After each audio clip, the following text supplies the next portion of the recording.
You feel crazy? Well, who you trying to get crazy with that said, don't you know we're loco? Jump, jump, jump, jump, jump, jump, jump, jump around, yeah, jump around, come on, jump around, yeah, jump around, come on. Insane in the membrane. Insane in the membrane. To the one on the flamboyant tip, I just lost the pan and the breaker head. Like spin it, don't wanna come and slam. Yeah, like the son of Sam. Don't make me wreck shit. The tag, I make up like another leg.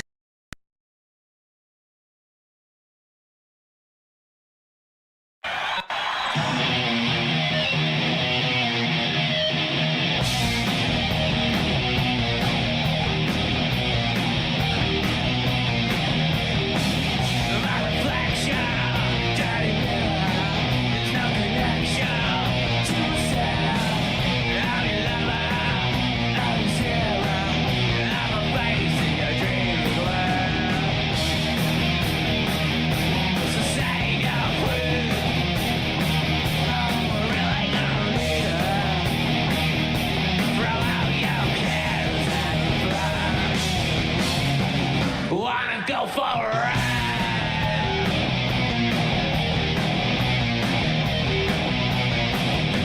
She's around, come back. She's all I really need, oh yeah. She's around, come back. Emptiness is loneliness, and loneliness is cleanliness, and cleanliness is godliness, and God is empty, just like that.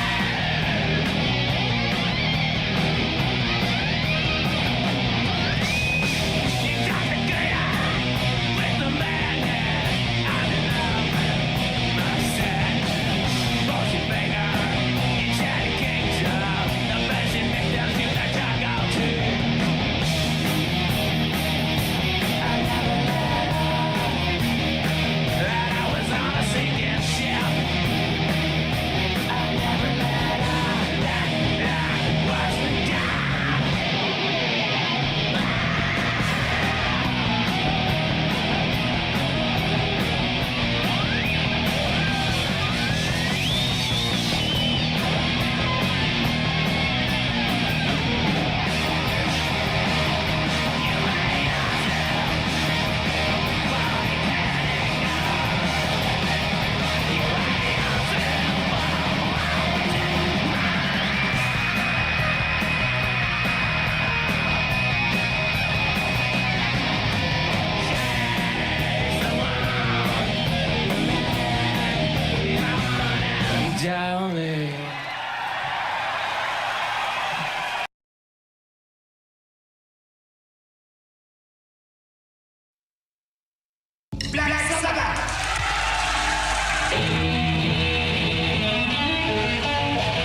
Hello, hello, hello, everyone. Hello,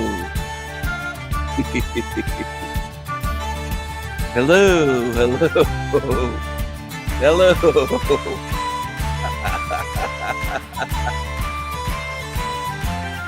It's gonna be quite a show. Save Tommy. Send him shekels. Turn it up. Turn it up. It's showtime. It's showtime.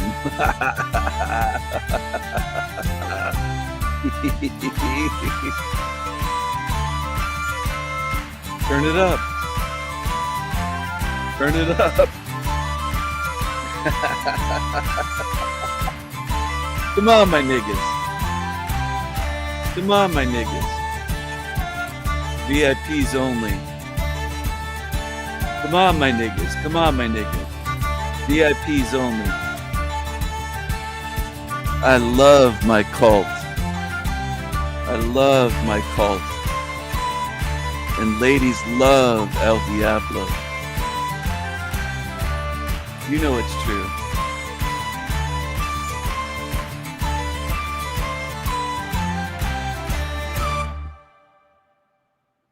You know it's true. This is El Diablo Radio International, the greatest show in hell. Nobody does it better. Nobody. I love it. I love it. I love it. I just want to rub it right in the faces of demons.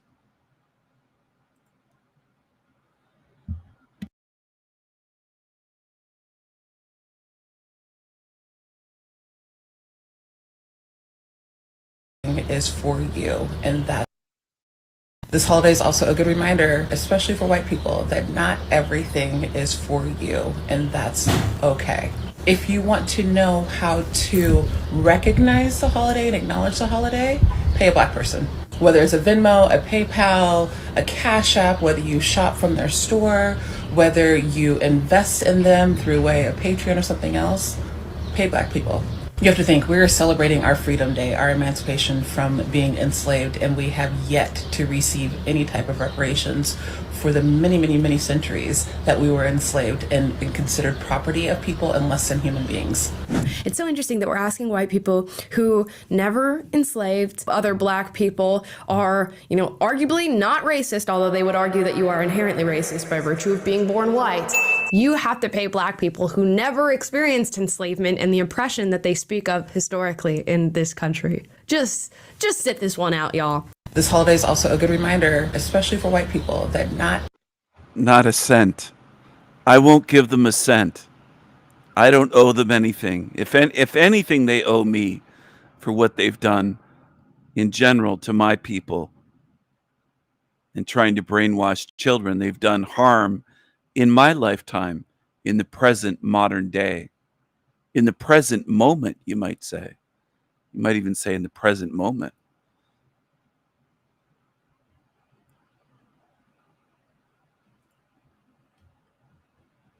What's up, my niggas? How are my niggas doing today? How my niggas doing tonight? How's my niggas? What do niggas bring? What do they bring to civilization? What do they bring to America and Canada and the United Kingdom and France and Germany? What do they bring? What do they bring? Let's see. What do they do? What do they actually contribute?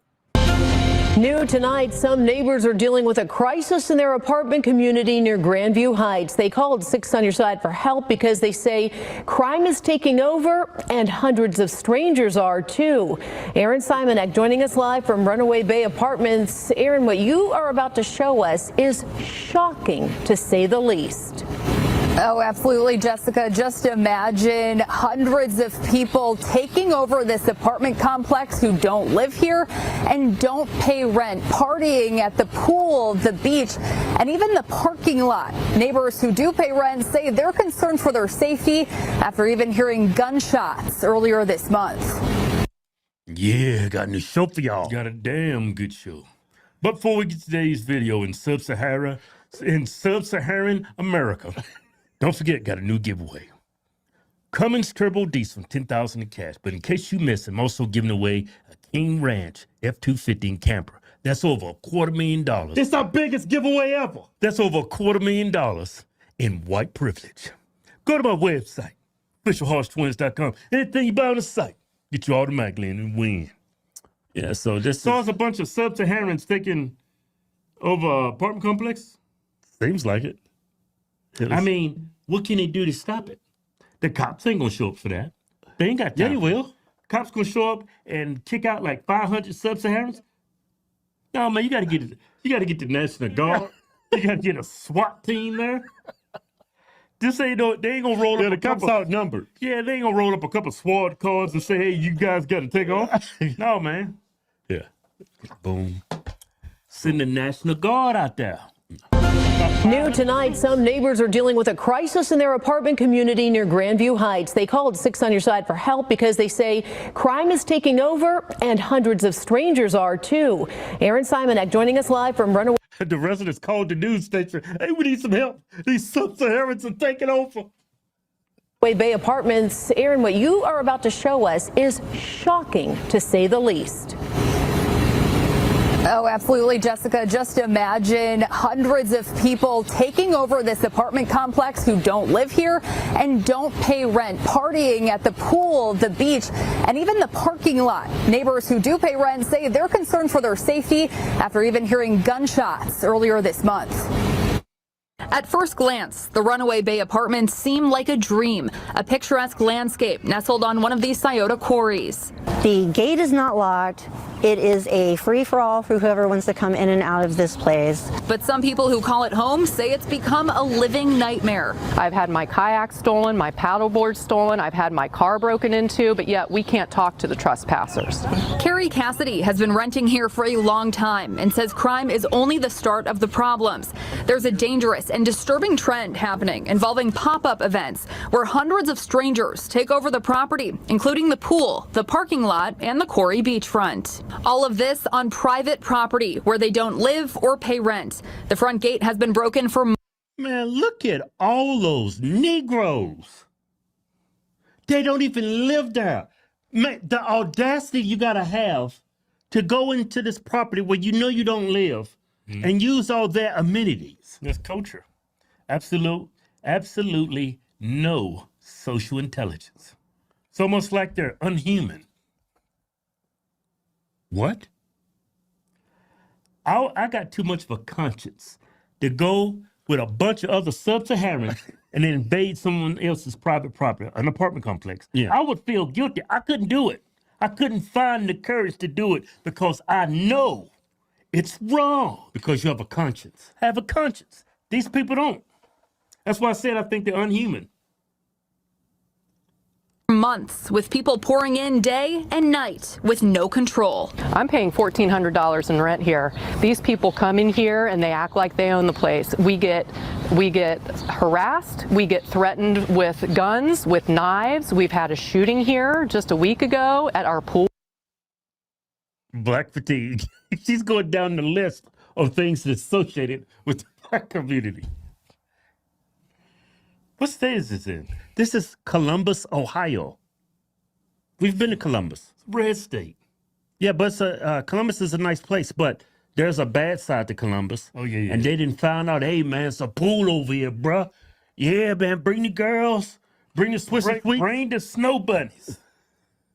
Pool? This surveillance video shows those shots ringing out at the pool earlier this month. I was worried about my mom because she was right there. She lives right across from the pool. I was scared to death for her. I was calling her, making sure she was okay. Renters wanting to stay off camera say there needs to be more security, accountability, and oversight.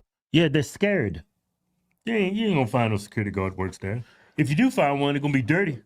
Hey, Kev, the tenants are scared. They don't want their face on camera. You know why? Been threatened to have my butt kicked by men, by women. Had women who have literally had their children running around this parking lot unattended. And take a look at this scene in the parking lot on Tuesday night. Hundreds of random people partying in the parking lot. Why is this allowed? That is. Could you imagine paying $1,400 a month rent and you come home and it's all this going on? There is something wrong with this. Shut up. There's something wrong with sub-Saharans. Neighbors say the police, AG's office, and code enforcement. Let me talk. There is something wrong with the sub-Saharans' mindset. Mind, whatever you want to call it. Kid. Yeah. There's something wrong with their brain. No, it's culture. What? It's culture. What feeds culture? Your brain activity. That ain't culture. That's just who they are. Hey, we them. No, I ain't. I'm only 54% there. Neighbors say the police, AG's office, and code enforcement claim it's all on the property owners to make things right. This is you have a legal right to a peaceful environment to live in, and it's the management's responsibility to provide that. And a handful of residents tonight. Hold on, I got to go back to those Karens here. I think these are two liberals right here. These women look like they would vote for diversity. They both look like they're Democrat voting liberal, woke for diversity. Look at the red frame glasses here and the haircut, and they look like liberal women. They voted for this shit. And these guys are two grifters. These two know that it's going to be popular and make them lots of money to talk this way about Negroes. So that's why they started their channel. Because they're laughing all the way to the bank. They've got 3.41 million subscribers. Do you think white people that would be so basic to talk about this shit would ever get almost 3.5 million subscribers? Never. People watch them because they're black and they say, oh, they're saying things about black people. I can't believe this. And they get duped by these grifters. They're on YouTube to make money. This is their fucking business. That's the reality. All right. Private property where they don't live or pay. No such thing as private property. Look at these blacks going there. They're saying we're going to take over. This is ours. Pay rent. The front gate has been broken for. Man, look at all those Negroes. Why would they have to pay for rent? They could just go use your pool. I'm surprised they don't use people's pools in your backyard and just go use them. Just go use them. Why not? Everything belongs to them, right? And a lot of people will argue and say, Stephen, you're racist. Go ahead. Be clueless. You go right ahead. Doesn't hurt me. You hurt yourselves. That's what most people are expert level at in this realm, hurting themselves, going along with policies and with politics and with all kinds of shit that hurts you and hurts your own children and grandchildren. That's how dumb most people are in this realm. It isn't just a few. It's most that go along with shit that only harms you. Everyone today is miserable. I was watching just a bunch of old footage the last couple days because I like nostalgia type videos and nostalgia type topics and stuff. I saw like an old broadcast from a baseball game. I forget what year it was, but just the body language, the people's faces. Everybody was happy. I've seen footage from high schools back in like even the early 2000s. See, he has to see footage because he can't remember. And a lot of you are this way. It's not just him. There's some of my channel that are this way until you're reminded how much happier people were in the 70s and 80s and even up into the 90s. is when it really started to kind of get different.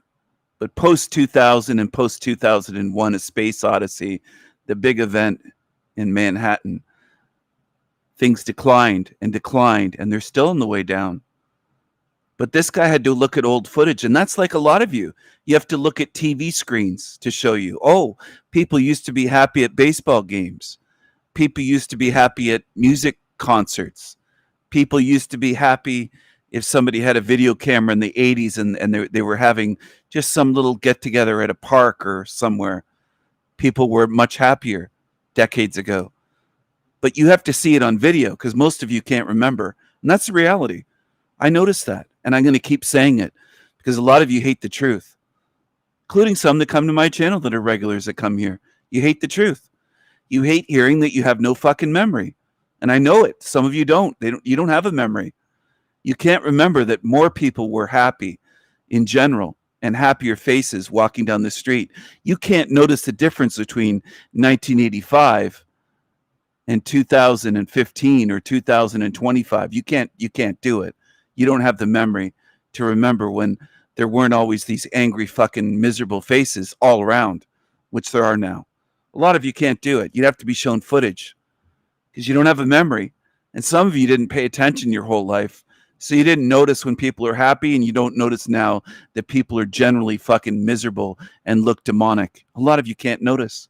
You're fucked up. I can't teach you because whatever you should have isn't there.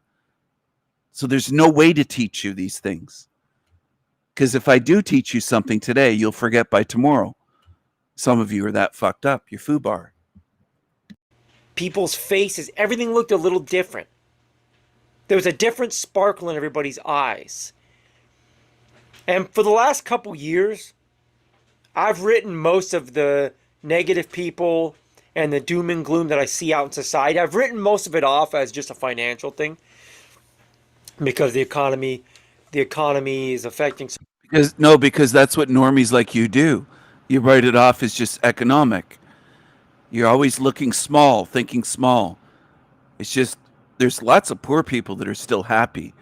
But this is what people like him do, mainstream people, normies, whatever you want to call them. They'll write it off. Oh, it's just economic. It's economic.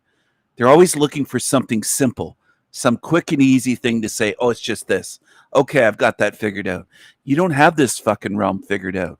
This is a realm of degradation of spirits. And my model makes sense. Good times or bad times, you're not going to see the happy, sparkling-eyed faces coming back because people are being degraded spiritually.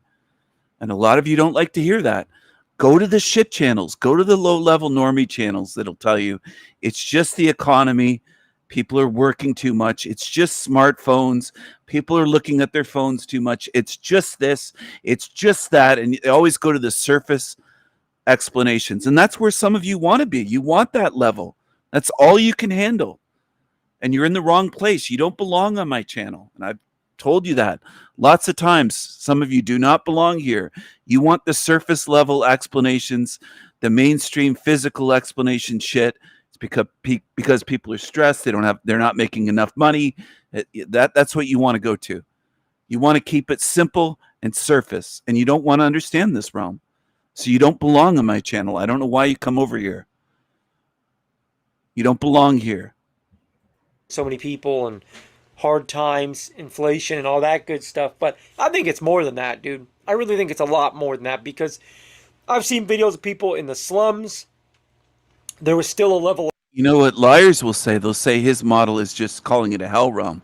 My model goes into detail, great detail, including the spiritual differences, spiritual degradation, different species of spirit. If you look at the body of my work, it goes into detail.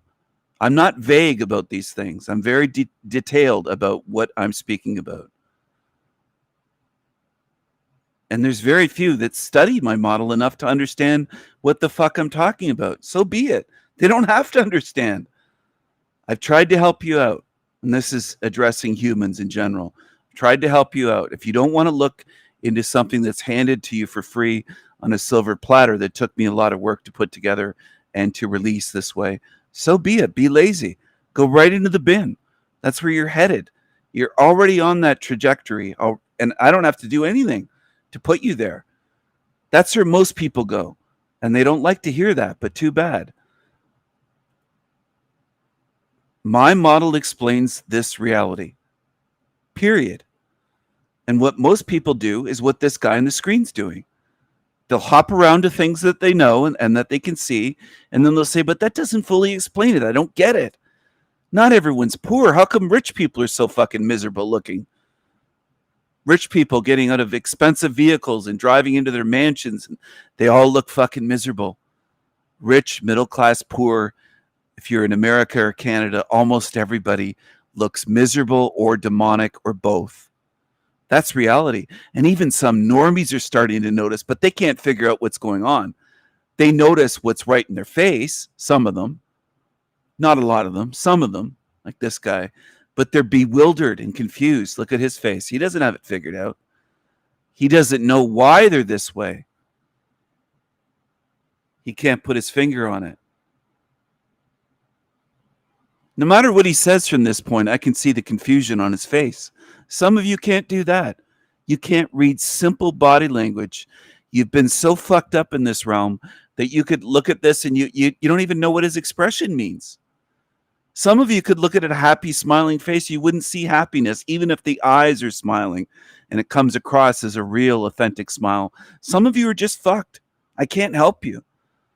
I just can't help you. You can't tell when I'm joking. You can't tell when I'm in a mood where I'm not in a joking mood, where I'm being serious and very sincere and even stern.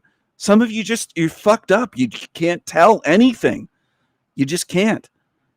Some of you can't even tell my voice from his voice. If I took him off the screen, you'd say, I can't tell, Stephen, if it's your voice or his. Some of you are just so fucked up. You're so damaged. And I can't help you, and I'm going to keep telling you that. And I'm going to start telling some of you, don't come to me for help. I can't help you. I don't know what you did to yourself or when you gave into this realm, but obviously you did something at some point where you gave in a certain type of way to this realm and to getting degraded and sold off part of your spirit or sold out to this realm, where you did things I didn't do for you to end up this way. That's what I think. And I've seen people do it. They go along with the evil in this realm, and it's going to harm you. It's going to tear you to pieces eventually. You're going to pay for it. And maybe that gets under your skin a little bit. Good if it does. Good. Good. You're going to pay when you betray good spirits. You're going to pay when you're a sellout and a turncoat and you stand with demons. You're going to fucking pay. And good if you get nervous and worried and scared. Good. Good. You've put others through stress, some of you, for years. Some of you have done horrible things in this realm. And I get flashes of it. I see parts of it, what some of you have done, that will sneak around and lurk on my channel. I see parts of what you've done flash before my eyes. You're going to pay for it. As you should. You deserve it.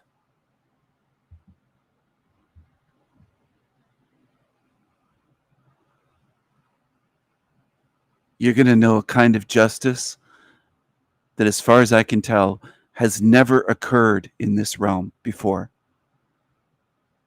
It will be the first time that some of you ever face something that is real justice for what you've done.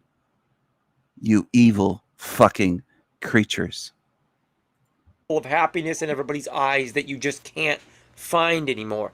Something strange is going on. Something very, very strange is going on.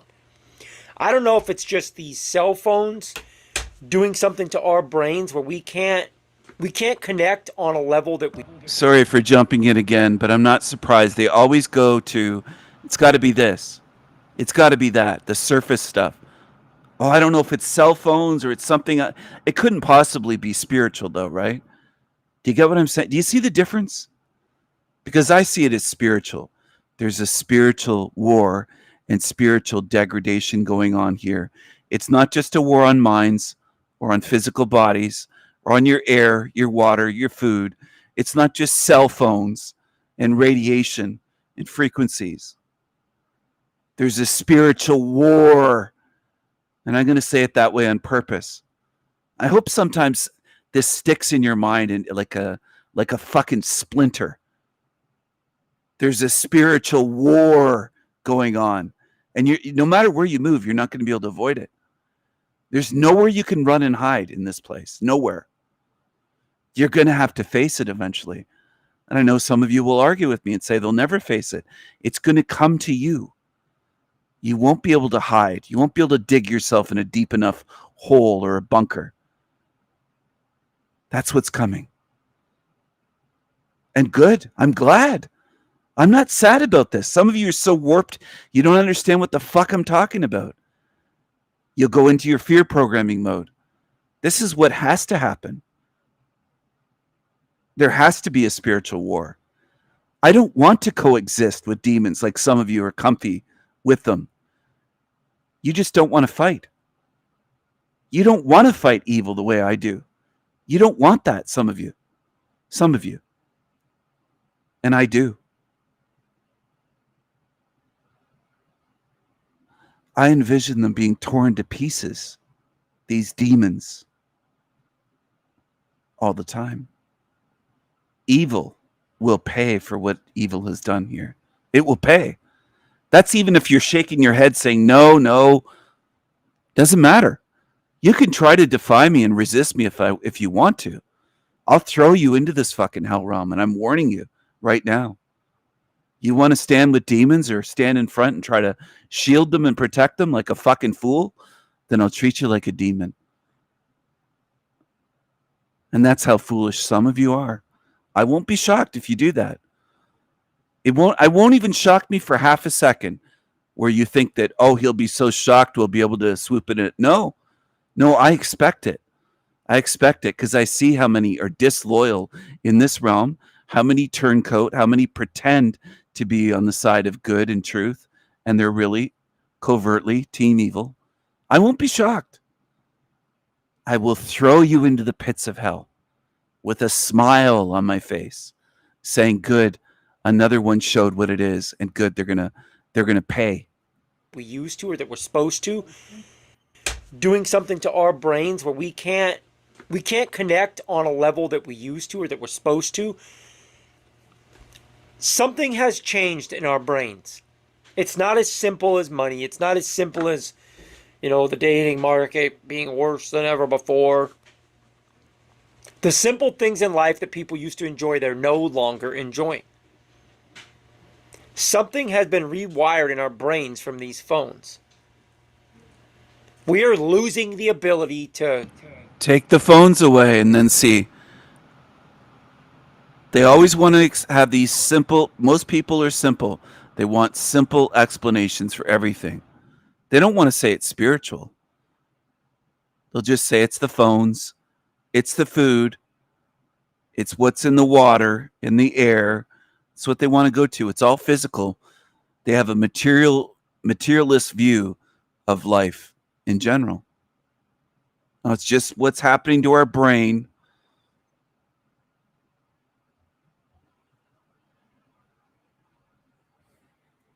Connect with people. We're losing the ability to appreciate a simple moment in time. I think this constant fight for attention, this constant dopamine rush, this ability to have an endless supply of dopamine. Oh, by the way, I'm not saying that these things are non-factors. I'm not saying that they have no impact. I haven't said that. I'm just saying it doesn't account for the total misery that some are starting to notice. Some of you are just starting. I noticed it decades ago, getting worse and worse. I didn't notice it today or yesterday. I've been talking about this for a long time. Long before anybody here on my channel knew me at all. Long before then. When you go down whatever indulgence you want to go down on a phone, the ability to just get that with no work at all has done something to our brains. And I think we're at a point now that this has gone on long enough where we might really be seeing a serious change in people.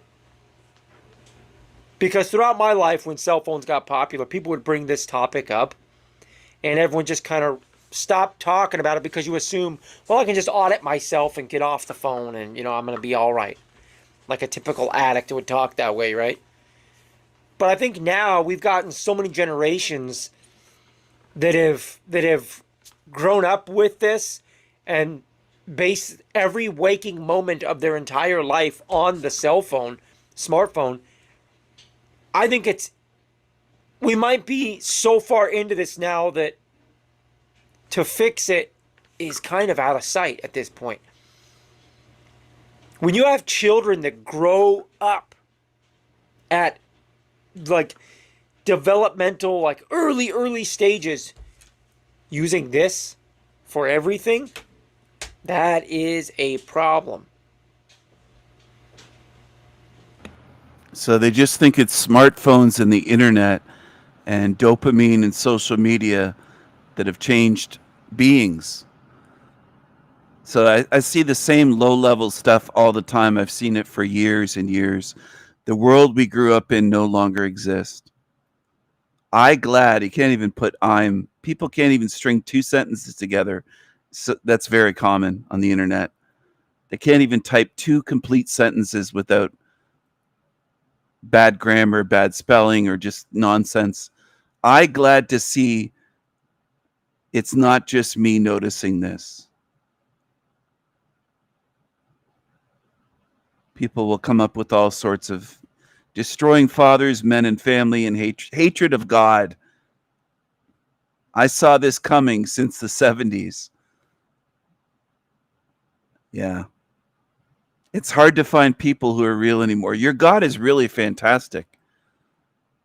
I don't hate. I mean, it's so ridiculous, but this is the way it is. And then this person has all the answers. It's called desensitizing.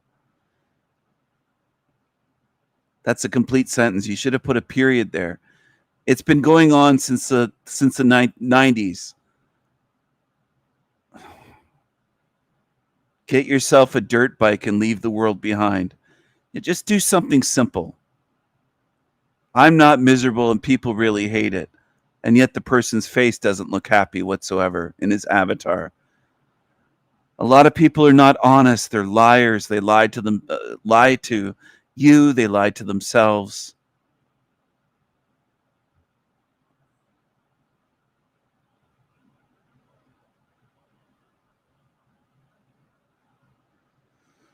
I don't trust anyone anymore, this person said. There's so many people with bad intentions out there.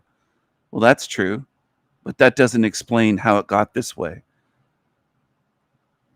Oh, Tony Sayers is on this guy's channel, of all people. And I just stumbled upon this. I live in Mexico. Actually seems like it's him. I live in Mexico and just split with my Mexican girlfriend because she was talking to multiple dudes on Instagram. What? Is this? I didn't expect to find this shit. This is hilarious. You can't make this shit up. I gotta read this again. Oh, fuck it. Oh, man.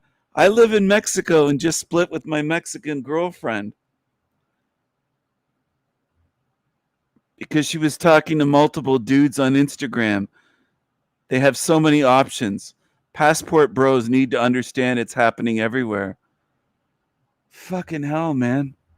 Tony Sayers is on this he's complaining about his girlfriend. You can't make this up. You just can't do it. It's too much. Can't make this shit up. I had to screenshot that. I mean, it's too funny. I might have to use that in the future in a video or something. Just scrolling through the comments of a channel that I've never watched until just now tonight, and I see Tony Sayers talking about breaking up with his girlfriend because she's cheating on him. I mean, fucking hell, man. Hilarious. You just can't make this shit up. So Tony was cucked by his Mexican girlfriend. She's taken her taco somewhere else. Because like I'm saying, look around, dude. Look around your own life. Go to the grocery store, take a walk, whatever. People are different. People are not like they used to be. It's creepy. Relationships are suffering. People are different. People are not like they used to be. It's creepy. He says it's creepy. I agree. But what his explanation would be, maybe he already said smartphones. Maybe he'll say 2020. 2020 caused it. 5 years ago. 5 years have gone by. Over 5 fucking years. Full years. And people will say, well, 2020 changed everyone. That changed. Including the people that didn't get the, you know what? It changed everybody, right? People are grasping at straws. But they don't want to look to the spiritual. They don't want to look at the realm itself. They just want to blame this and point the finger and say, it's this, it's this. You go right ahead. Do that right to your deathbed. Because a lot of you just don't want to face reality. You don't want to do it. Relationships, people are different. People are not like they used to be. It's creepy. Relationships are suffering. You almost can't even have a relationship anymore. Like we could go back and forth all day long about like dating problems and women are like this and men need to do this and blah, blah. Most of it is just that humans in general, our brains are getting wacky because of these. The Pandora's box of attention that girls get from the internet or from social media, smartphones, that's done something to their brains that I almost think is irreversible at this point.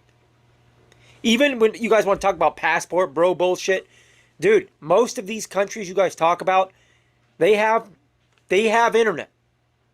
They're following the trends of garbage Western pop culture as well. The same thing. It's leaking into their brains and leaching into their minds and changing the way they think and the way they see the world the same way that it's done everybody around us in the Western world. And this video is more than just dating. This is everything, dude. I go around my everyday life. Well, maybe you should pray more. He has a cross on. I think he's a Christian. Again, I'm new to his channel, but he's wearing a cross. Not many people wear a cross like that unless they're a Christian. You have to pray more. Pray to God. God, please fix this realm. Please. Help us, God. Help us. They're looking every which direction except at the truth. That's the last thing people want to look to.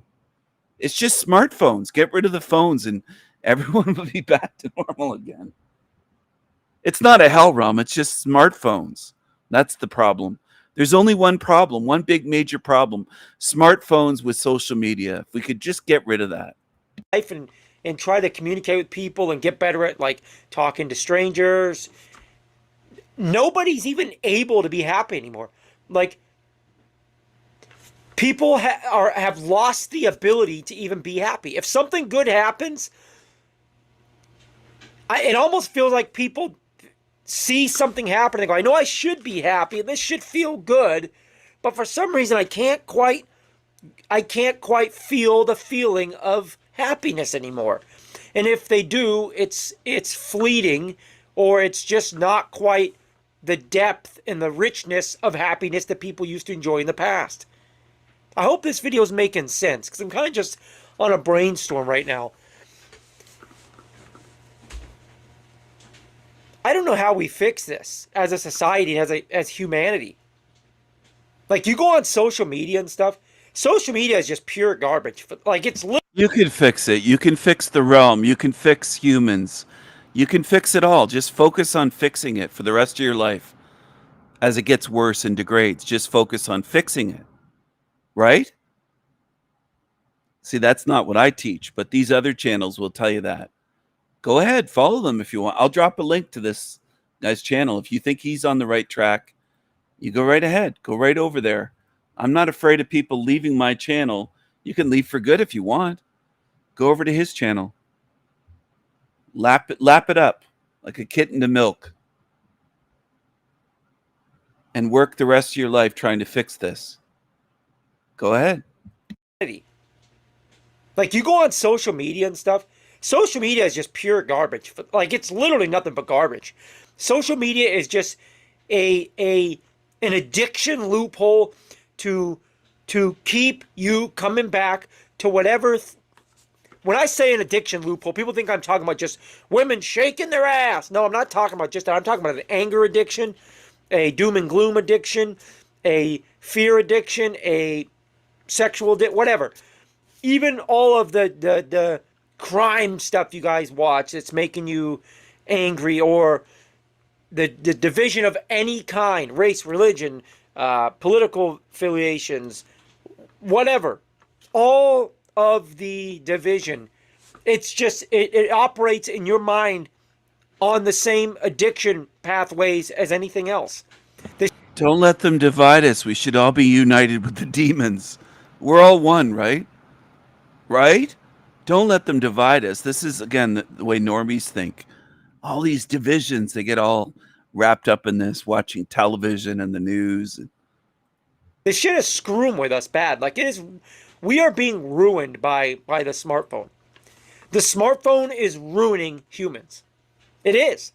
All of the anger that you have, like, let's talk about something as simple as like racial anger. We all can identify with that, and we've all seen that and heard that. It's a very normal concept to people today.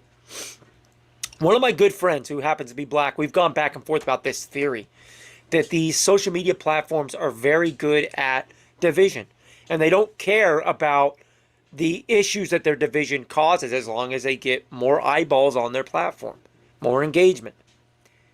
And we were actually together one time, and we went to like our feeds of Instagram, and he was showing me his feed, and it's just like nothing but, you know, black people being attacked, or like getting, you know, whatever, like the typical stuff that you'd see that would make you angry and make you feel attacked and make you feel like, you know, you're on the defensive. And same thing with mine.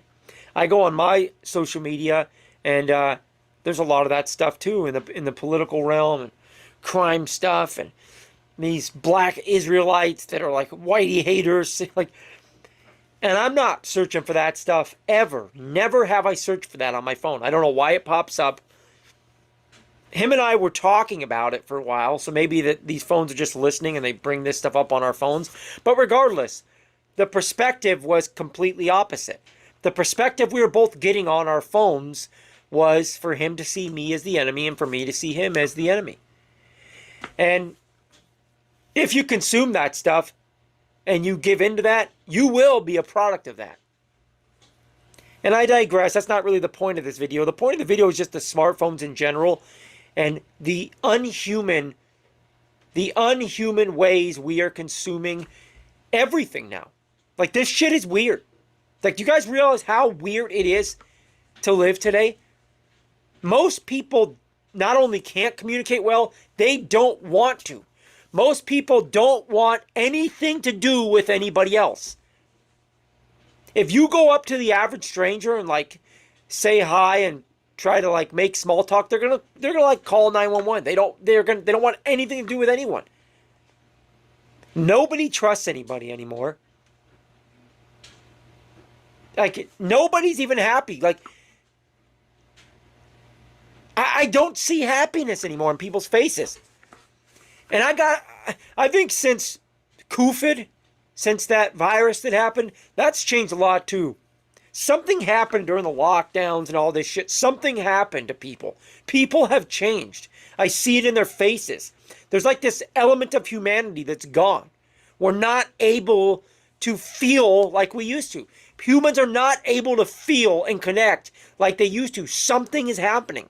I don't know if it's something in the air, some kind of nefarious thing that's affecting our brains and our bodies, and I don't know, but it's almost like we're not able to feel like we used to.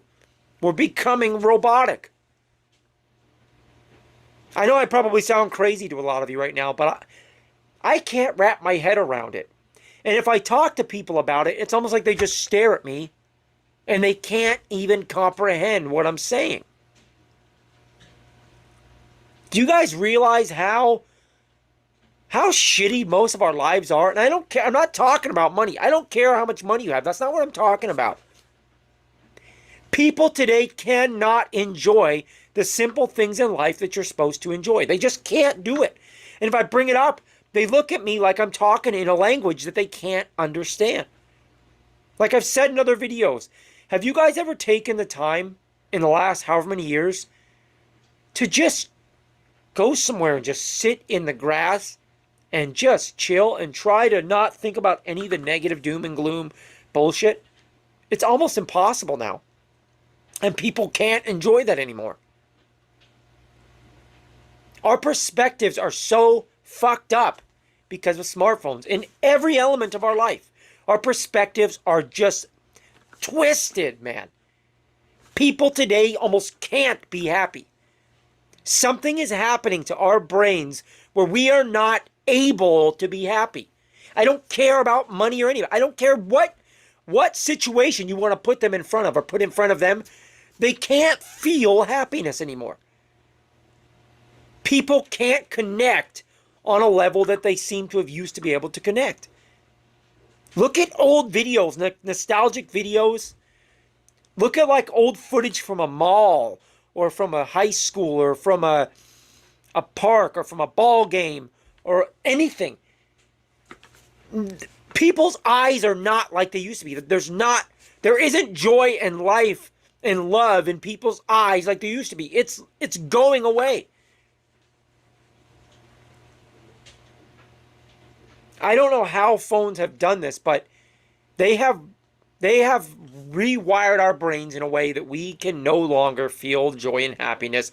We can no longer seem to be able to connect with humans, other people, on a level that we used to. Everybody's so shallow and so quick to just bail with dating and friendships and everything. People are so quick to bail now. Nobody has empathy really anymore. Nobody cares if they hurt anybody anymore. The human element of life feel like it's gone away a little bit. The human element, the magic of life, like the spark, the flame inside us all, that optimistic, joyful, daydreaming flame that was in all of us as a child, seems to be gone, even in children now. Think back to when you were a kid, if you're somebody that's, 35 or older. When you were a kid, despite whatever your situation was in life, despite whatever economic situation, any of it, you could ride your bike or play with sticks before smartphones, I'm saying. There was a level of imagination and optimism and joy and lust for life that nobody really has anymore. They don't have it. You cannot let that child in you die. You can't. I don't care if you're 95 years old. You have to have the optimistic, playful spark that you have as a child. The daydreamer. The imaginary circus in your mind of just endless opportunity and whatnot. You can't let that die, man. If that goes out, you got nothing else left. And that's just out in everyone. And it's more than economics. I'm telling you guys right now, this is more than money. It's not just money. Because I grew up without much money at all. And I had that spark in me as a kid a lot. These phones are doing something to people that even the most in-depth philosophical minds, I don't think, are realizing it. Phones are changing people, or have changed people. And we're at a point now where I don't know if we can fix it, but we better try, because look around. Just look around your everyday life. People don't have the human joy in their eyes anymore. It's gone. Nobody really has it. It's sad, man. Anyways, that was a long rant. Something that was on my mind today as I pay attention to people and people watch. It's scary though, you guys. It's terrifying.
myself frozen. Oh my God. Who else is on panel with us? I can't see that name. It says Dolphin Jesus. And I heard Stephen laugh. Is that Stephen? Oh, Stephen.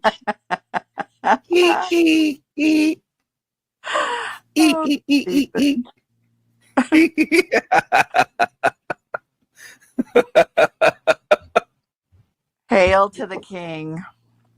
Hello to Don't Judge Me. I tried to get on here earlier, but the panel was full with her chin. She was taking up the whole stage. I'm sorry. I'm sorry, DJM. But you do have a large chin.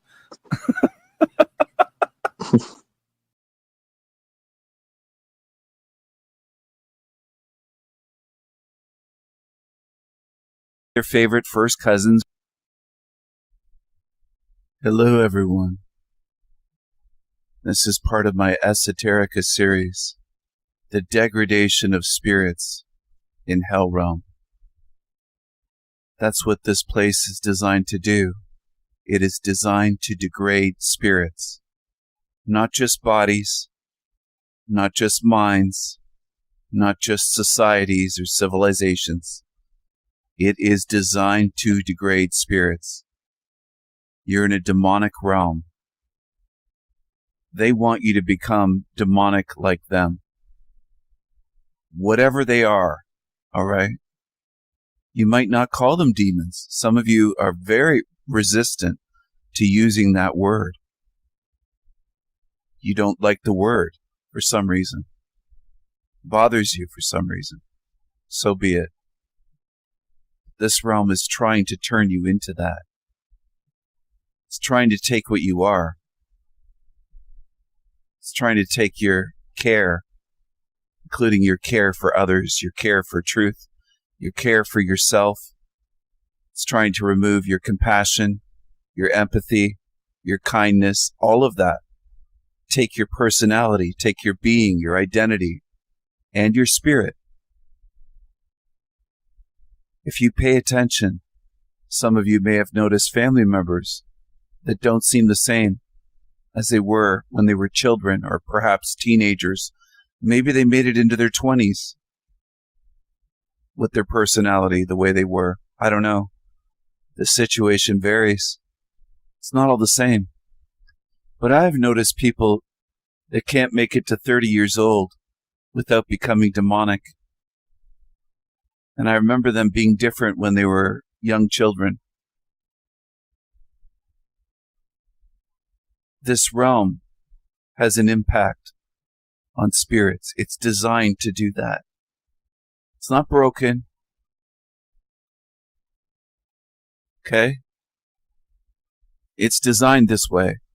And there's no evidence that it was a utopia or perfect or made by us and that it was hijacked and corrupted. As far as anyone can tell, that's just hopium. As far as anyone can tell, this place has always been running this way, with lies, deceptions, evil, and control, designed to degrade us. I don't just mean humiliate us or degrade us verbally, degrade us spiritually, lifetime upon lifetime. Reincarnation is happening. It isn't just one lifetime of spiritual degradation. It's happening. Humiliate us or degrade us verbally, degrade us spiritually, lifetime upon lifetime. Reincarnation is happening. It isn't just one lifetime of degrade us. I don't just mean humiliate us or degrade us verbally, degrade us spiritually, lifetime upon lifetime. Reincarnation is happening. It isn't just one lifetime of spiritual degradation. It's happening again and again and again. Now, maybe they don't get you the first lifetime. Maybe it takes you coming back here, right here in Hell Realm for 1,000 lifetimes. Maybe it takes 1,000,000 for some of you. Maybe you can hold out. But a lot of people are not focused or haven't been focused on getting out, figuring out where they are. That's what I've noticed in one lifetime here. This is my only lifetime here. I'm new here. So some people have said, well, Stephen, you must be an old soul to have this kind of spiritual knowledge. I call it spiritual wisdom because wisdom is different from knowledge. I much prefer wisdom than people saying he has so much knowledge and so much information. I have spiritual wisdom and lessons, teachings that I'm trying to share here. That's what I'm doing in case you missed the point. Anyway, some people have said, you must be an old soul. You must have spent many lifetimes here to learn that. No, it's quite the opposite. The longer you're here, the less you know, the less you remember, the more you're drained and degraded. You get degraded. How do I mean? Leave a car somewhere for 50 years out in the elements. Well, what happens? The paint comes off, starts rusting out, turns into a rust bucket. Have you ever seen some of those old Model Ts or older vehicles from the 1920s or 30s left out in a farmer's field just to rust away? They just become so rusty you can't even tell it was a fucking vehicle. So what's my point? That's what this realm does, not just to steal. It does it to beings. It does it to minds. It does it to bodies. Look at the bodies that rot. Look at roadkill. Look at dead animals. What do you think happens if you leave a dead body of a human out there in the elements? Well, it rots and degrades. But everything here does, if you notice the pattern. Some people will say, oh, people have noticed that pattern of rust and corrosion. Have they talked about it with spirits? Spiritual degradation? No, I think they stop short with the material. Flesh and blood and steel and houses and all that stuff. Yeah, all of that breaks down, degrades. But so do spirits. See, that's part of my model. Some people don't like to admit to that that's my model. That's not Gnosticism. The Gnostics didn't talk about this. The more lifetimes here, the more you get degraded. If you're a new spirit here, and it's your first lifetime, you have a better chance of realizing early on, oh, I'm in a bad place. I don't belong here. This is not my home. All of these thoughts ran through my mind as a young boy, as a baby, and a young toddler. I knew this is not my home. I've known it my whole time here. I don't care whether you believe me or not, because your beliefs don't matter. Beliefs are easy. So are your empty fucking opinions that humans insist that that's their freedom. It's not freedom. Every idiot in this realm has tons of opinions that are empty, baseless, no evidence. They can't back it up. They're just spewing garbage. And I don't respect that. They're lazy. Lazy-minded and lazy spiritually. Lazy intellectually. Anyway, this place is designed to degrade spirits. And they'll have you wrapped up in the material saying, well, fruit rots and this rots, and if you leave milk out and meat and dead animals and this and that and steel rusts and this corrodes and this gets degraded and the elements will dry rot plywood and it will do this, and it's that way with everything here. Everything breaks down. Everything's constantly being maintained or repaired, or bridges will collapse, for example. Just one example. That's the way this realm is. It's designed to do that, including to spirits. And it's also designed to make you demonic, which is what they want. They want to turn you into what they are in this place. Some of you don't understand this. Some of you have asked me questions about this, which is fine. I'm not bitching or complaining about that.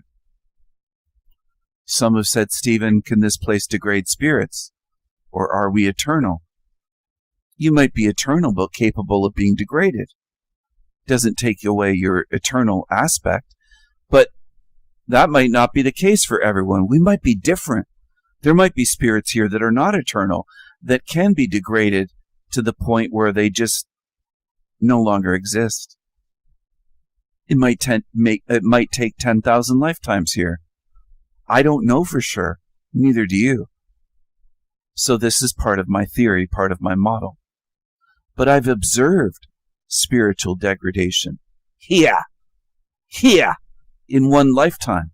So I suspect that if you keep reincarnating here, it gets worse and worse, and it compounds. The degradation, lifetime to lifetime, you carry it with you. It gets worse. It doesn't get better. I don't think you get stronger or smarter or more spiritually wise by coming back here again and again and again and again and again and again. I'm just trying to share as much as I can in this one trip here. And that's it. So when you say, help us, Steve, I am trying to while I'm here. But once I'm gone, I'm gone. I'm not coming back. So you better pay attention here if you want to learn from me. Or go somewhere else. You don't have to stay on my channel. Go away. Go watch a shit channel, as I call them. Team Evil channels, the Shady Bunch, the shit channels, the fakes, the grifters, the shills, the ones that just make videos for money. Without the money aspect, they wouldn't be making fucking videos. If they didn't get paid for it, or if they had enough money where they didn't have to make YouTube videos, they wouldn't do it. It's all about the money. So I don't know why you put stock or faith in what they're doing. It's about the fucking money. They're doing it for the money. Some of you can't figure that out. So be it. Take another spin in the bin. You've had all of this explained. You don't have any excuses left. And that's what humans are experts at, making excuses. A lot of times they don't make sense. They don't have to make sense. You just expect people to believe your excuses and nod their heads and say, okay, I understand. You're all out of excuses. It's learn now or pay later. It's that simple. They want to make you demonic. They want to drain you of your spiritual essence. They want to take what is the most sacred away from you and toxify it and bespoil it and drain you of whatever is good, the goodness in you, and make you demonic. All right, I'm going to pause it right there. I think my video doesn't just blame smartphones. I go into detail, into depth. I go deep. We're getting deep, people, into things. But I know there isn't much of an audience for that because most people want surface level shit. They gravitate towards it. They love the simple surface explanations, the stupid shit. And that's what most people want. And some of you can shake your heads and deny it, but that the denial doesn't change reality whatsoever. People want shit. Most in this realm want absolute shit. And they'll pay for it. With money is what I'm speaking about. They'll get their credit cards out. They'll pay to gobble up shit. They'll pay to be programmed. They'll pay to be lied to. And if you try to hand most human beings truth on a silver platter for free and say it's free, I just want to help you. That's all. I'm just not just you personally. I'm trying to help people here. I know it's weird in this hell realm to try to do that, but they don't want that. And that's what people have shown me for years on all forms of media that I've tried to reach people using. There's very few that want any real truth at all, or anything that makes sense, anything that adds up, any puzzle that fits together. That's not what people want. People would rather prefer to pay for lies, even if they have to pay every month a subscription to be lied to. That's what they do. Millions and millions and millions and millions and millions of them. That's what they really want. And they show it by their choices. Their behavior shows what I'm saying. You can observe their behavior and then say, oh, now I see what he's saying. Now I get what Stephen's saying because I observed it. And I observe how many people flock to these channels, paying money, sometimes hundreds of dollars a month, hundreds and hundreds of dollars to be lied to and to be kept at a low level. They pay for their own mental slavery. They pay to be programmed. They pay to be lied to. I posted a recent thing and people were laughing, but people in Calgary voted, I think it was 63%, have the water fluoridated again in the city. It hasn't been fluoridated in Calgary for over a decade. And they want that. So some of you could shake your heads, but you still don't understand where you are then. You're showing me something. And I pay attention to that. A lot of you don't realize that most people want to be poisoned. They want they want to eat and drink fluoride. They want all of that. They want all of that. And that's where some of you are messed up, because you're projecting, saying, no, they don't. I don't want that. Well, I don't give a fuck what you want. That isn't the masses. So you're very confused. Some of you are showing me daily on here that you're very confused beings. Just like Wildfart is a very confused atheist. When me and that other guy were there talking about how many atheists treat atheism as though it's, and science like it's a religion. He said, I don't. Atheism is just about science and the belief in science, and science is the best method, and non-belief. But he just kept applying himself and projecting himself onto all other atheists. And that's what many humans do, whether they're atheists, whether they're religious or not. That's what most of you do. I'll start talking about something in general that makes sense in this world, and somebody in the chat room will say, not me. I don't do that. And it's just whoosh right over your head. You just missed the point. And it happens all the time. Every live stream, I deal with that at some point. Someone comes in and says, not me. I don't do that. Why would you even have to say that? See, that says something by the things you say. When I'm not addressing anybody in the chat by name and they jump in and say, not me, I don't do that. Well, you're showing some insecurity there. Because why would you even have to comment that? You're feeling a little bit insecure and defensive. Some of you might think I'm talking about you. I have that happen a lot, where I'm speaking about humanity as a whole.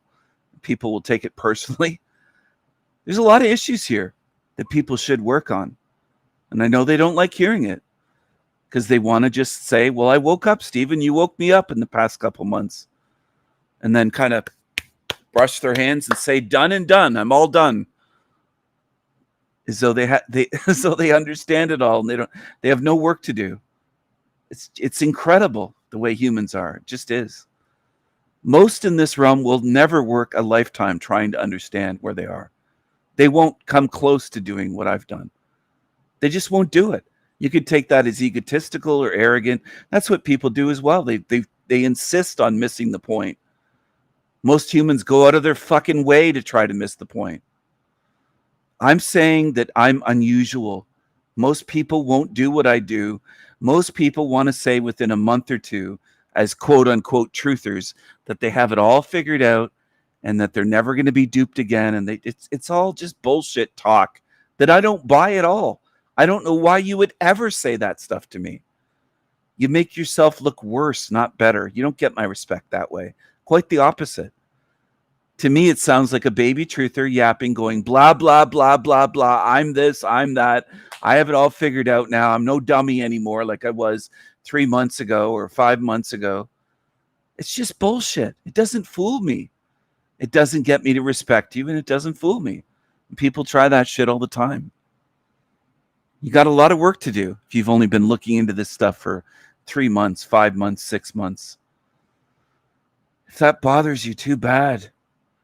Maybe if you're self-aware, you'll look back 5 years from now and say, you know what? I did have a lot to learn. I really did. I thought I knew it all. And that's the way some of you are. You think you have it all figured out, and you don't. Not even close. Some of you are gobbling up shit channels 3, 4, 5 months ago. Gobbling up absolute shit. And you thought you were at the pinnacle. You thought you found the real truth channels on YouTube. And you were just gobbling up absolute garbage.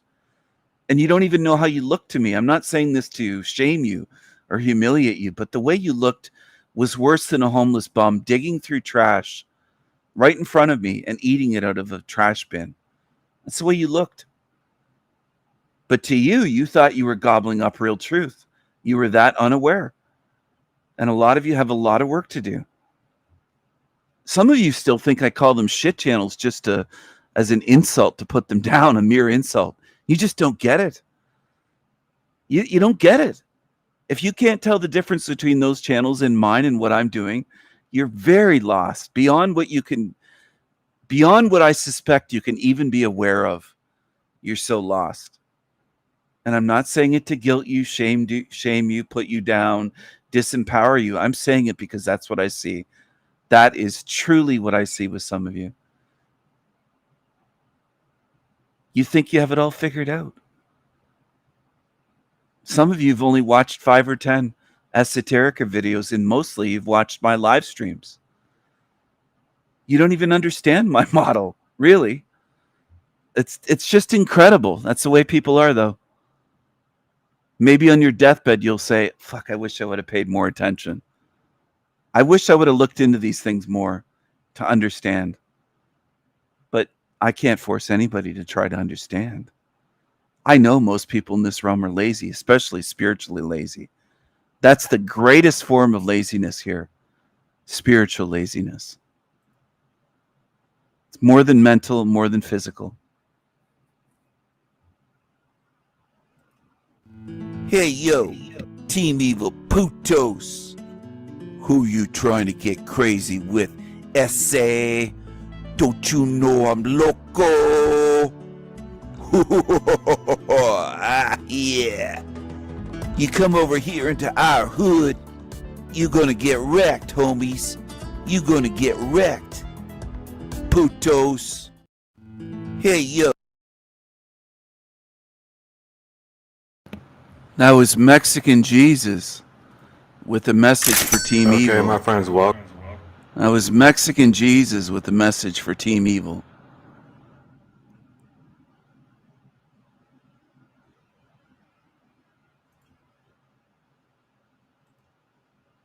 So there's Black Jesus, there's Mexican Jesus, there's Dolphin Jesus.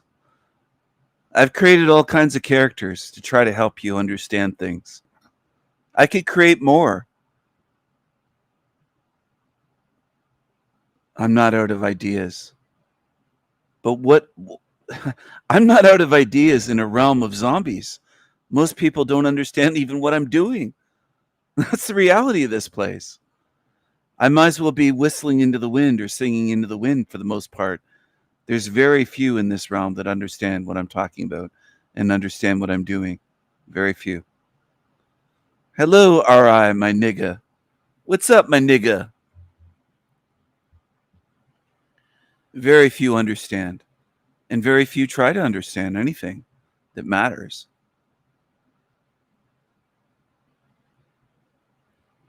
They'll spend energy watching movies and memorizing the name of every actor and actress.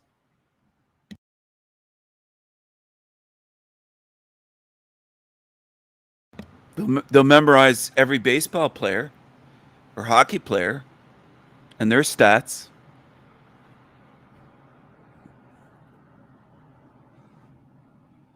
They'll watch a million TV shows.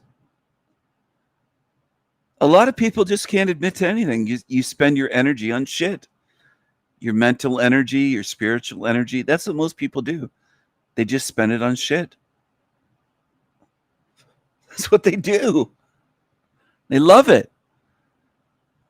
And then you have people coming to my channel. They could be here for years. And how can we help them, Stephen? How can we help them? You're back to wanting to fix people. That's what people do. They go round and round in circles. I don't think they'll ever understand what I'm talking about. Because you're focused on trying to fix what can't be fixed.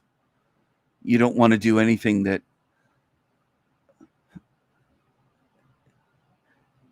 you don't want to do anything or focus your energy on anything that makes sense. That's most in this realm. That's the way it is here.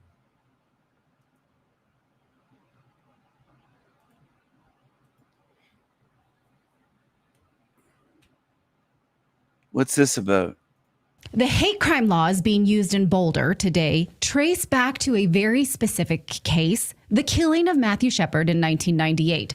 But what if we were not told the truth about this case? And in fact, we were not. Now, this story relates not only to Gay Pride Month, which just kicked off a few days ago, but also to the hate crime laws that are being used to prosecute the firebomber in Boulder, Colorado. These two stories go together in a way that maybe you wouldn't think, so buckle up because you're not going to like this, which makes this photo all the more relevant. Crazed attacker, gay pride flag in the background. So here we go. How do these two things come together? It is uncomfortable. It's a story about how grief was weaponized, well-intended grief.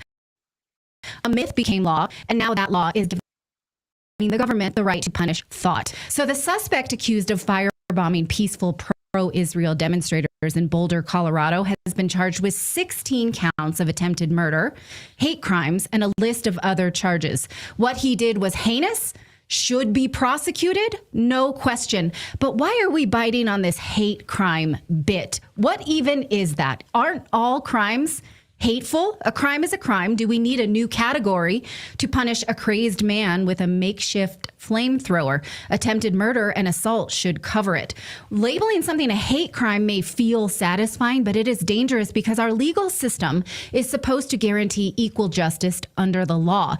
Adding extra punishment based on intent or emotion risks undermining that very principle. It opens the door to thought policing, punishing people more harshly, not just for what they did, but what we think motivated that. And can you see how then our own rights will be eroded under this?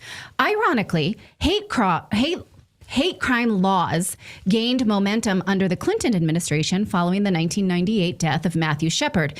The media story was based on so many lies it's hard to count. We were manipulated not only into the gay pride movement, but also to sign off on the very notion of hate crimes. The Clinton administration jumped right into the Shepard case before an investigation had taken place.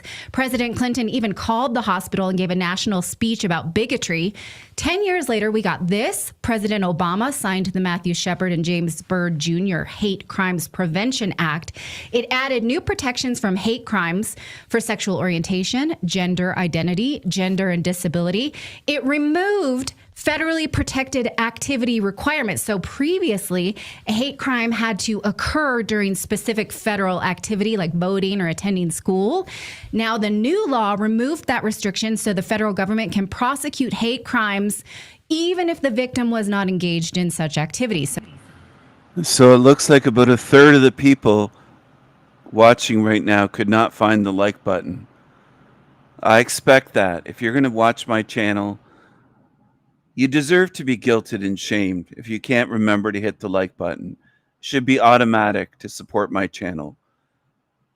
If you want more content on my channel, hit the like button. Do something to contribute. Otherwise, I don't want you. I don't want you. Looks like 24 people are tuned in. There's about 10 people who haven't hit the like button. So it's more than a third. Get those likes up. Should be automatic. Whether you like what's playing currently on the stream or not, it's about supporting my channel and helping it reach more people. That's what it's about. If you hit the like button, should be every time. Otherwise, what are you doing here? Why are you tuned in? Why are you watching? Why would you tune in?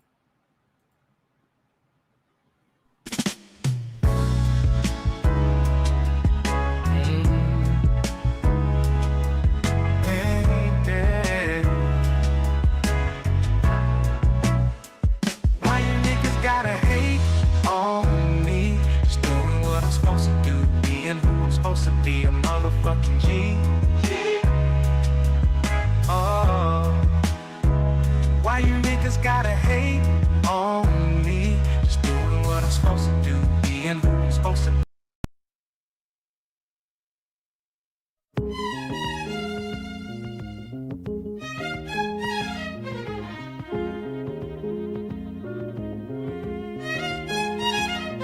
Things are nice in the afterlife. Everything looks so clear and bright. We all become ghosts after we die. every ghost is the same color white. Everyone I meet is so polite. I really fucking love being white. I don't care if you call me racist. Being white is the fucking greatest. So I was expecting some redneck shit. I thought all whites were supremacists. But all I see is white excellence. You should never feel white guilt for it. Everyone I meet is so polite. I really fucking love being white. I don't care if you call me racist. Being white is a fucking greatest.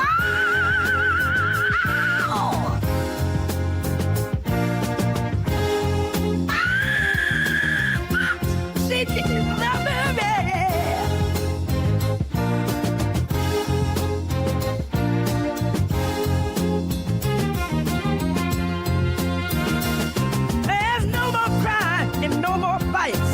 I like it here in the afterlife.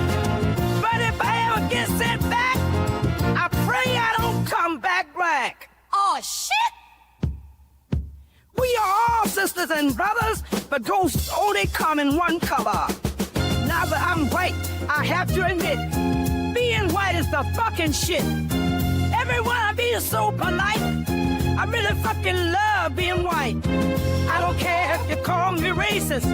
Being white is the fucking greatest.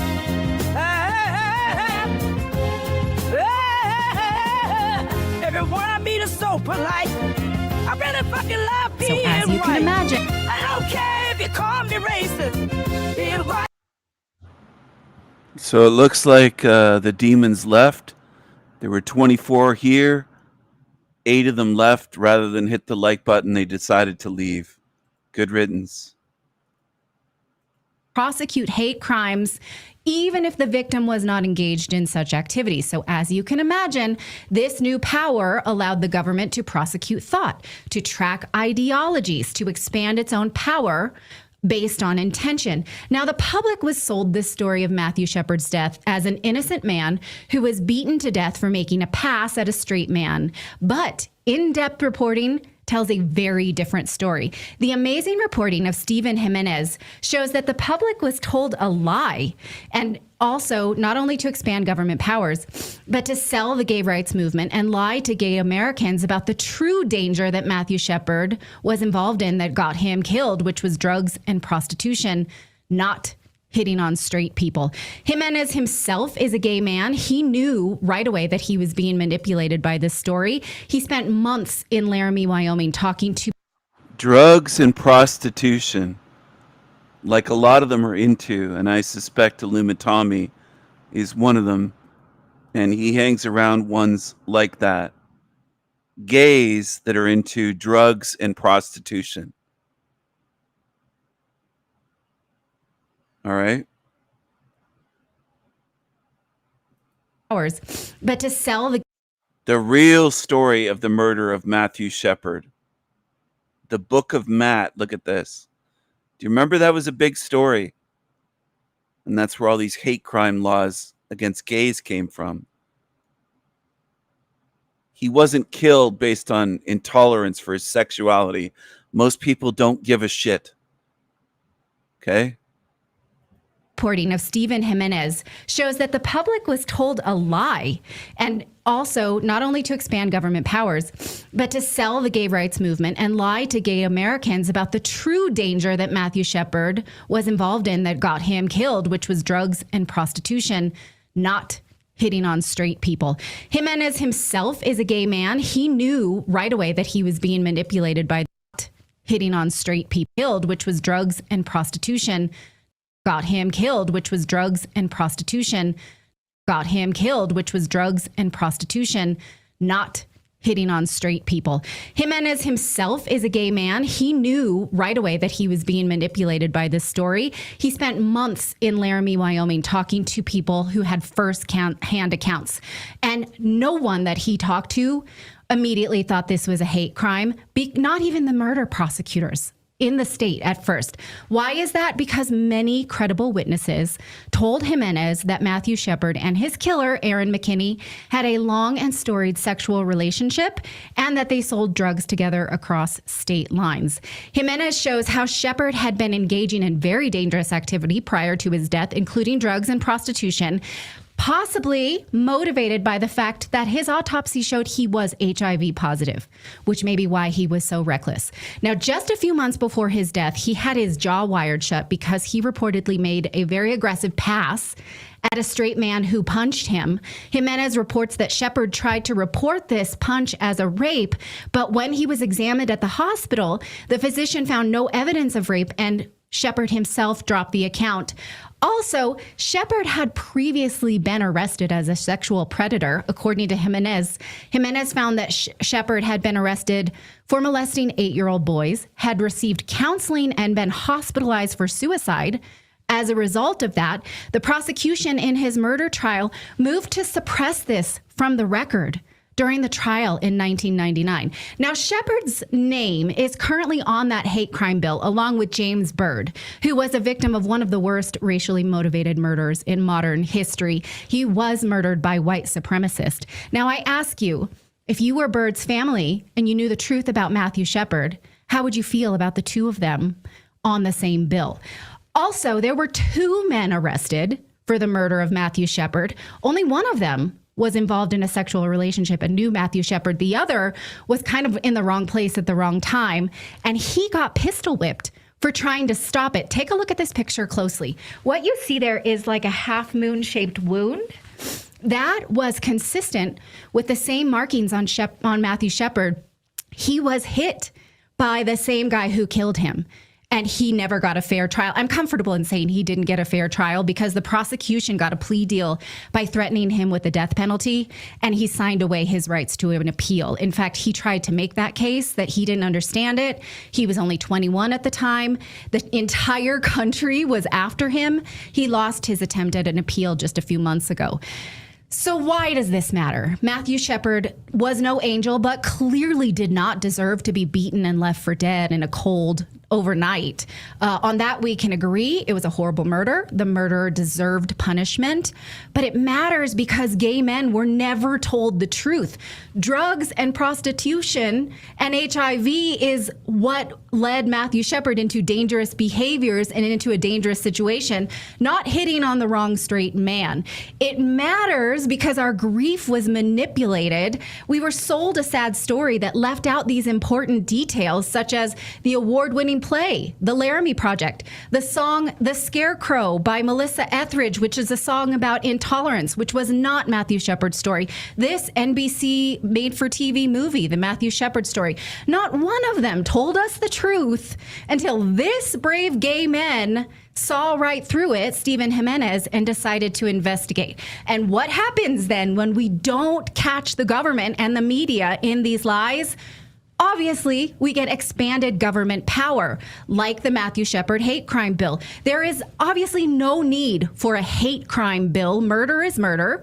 Assault with a flamethrower should do it, right? That ought to do it. Now we live in the shadow of that narrative where hate crime laws sound righteous, but they create legal disparities, moral confusion. They elevate certain victims above others, and they allow prosecutors and politicians to virtue signal rather than uphold principle, and they distract us from the real danger. In this case, if you were a gay man, you lived in fear that the wrong straight man would kill you when you should have lived in fear of the drug and prostitution rings that exist inside gay communities. Isn't that so much scarier?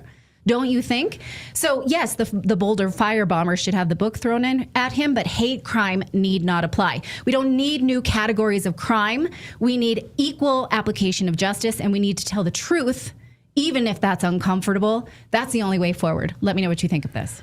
Full stop. I totally agree. I've been saying for years that the hate crime legislation is total garbage. And most people in our chat room agree with you that the hate crime legislation only really employs basically when you push this hate crime legislation, it employs like a few thousand more government workers, right? Yeah. Basically like DEI projects and all of these other things to like identify and root out hate crimes. Like if you kill someone, that's hateful.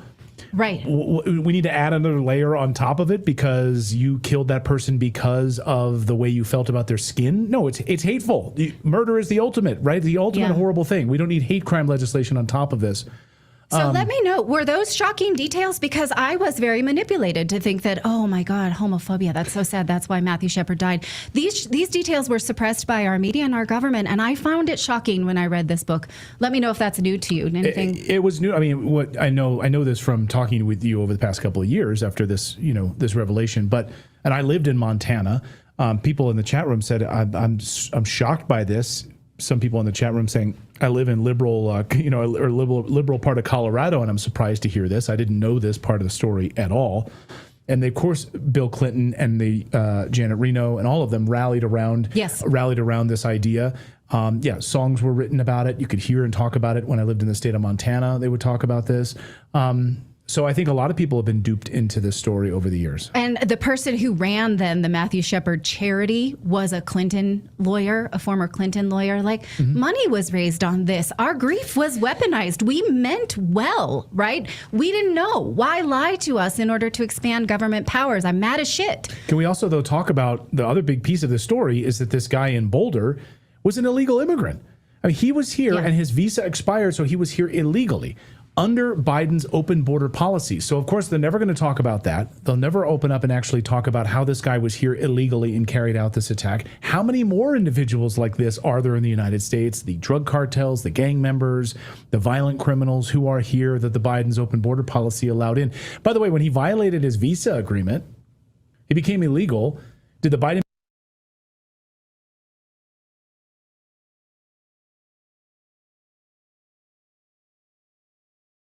So I'm going to share the link to this in the chat. Everything we were told about Matthew Shepard hate crime was a lie. And they also omitted details of who he was. He's a drug addict, drug dealer, prostitute, and he abused children. He was a piece of shit. And he wasn't murdered because he's gay for hitting on a straight person. The whole thing was a lie. So you were lied to. And then legislation was put in place, hate crime laws, on a false premise with a false story. And that's the way they do things. So a lot of people cried for him back then, thinking, oh, he was just gay, and that's why they killed him, because he just hit on a straight person, and straight men are so bad. They would do something like that because we're in such a homophobic America. That's what people believe. They're quick to believe that. Most women, too, especially, they're quick to believe that men are bad and straight men are bad and that gay men are good. I've noticed that over the decades, that many, many women believe that straight men are dangerous and bad, but gay men are good and they're just victimized. And they're quick to feel sorry and befriend gay men and feel sorry for them, gay and trans men. I've seen it countless times in my lifetime, online and in quote real life, where they feel sorry but they think, oh, but straight men, privileged, straight white men are so privileged. It's the way most Canadians are. I would say most Americans, and especially women, far more women than men. A lot of men seem to be aware that gays can lie and do crimes, and they're not all innocent victims, and we don't live in a homophobic fucking society, but women are prone to believing that. They just believe that, oh, those bad straight men, they're always, it's just incredible. That's the way I think women are biologically wired that way. Maybe not 100%, but a hell of a lot seem that way. They just fall for that shit like crazy. You know, their own sons can be dealing with all kinds of things and suicidal, and women won't cry, but they'll be crying in tears watching a fake story on television of a gay that they believe was killed based on being gay, and the whole thing's a fraud. That's what I noticed about society. They have you duped so much, just so much. They'll have you crying for demons and just spitting on good spirits. That's how fucked up most are in this realm.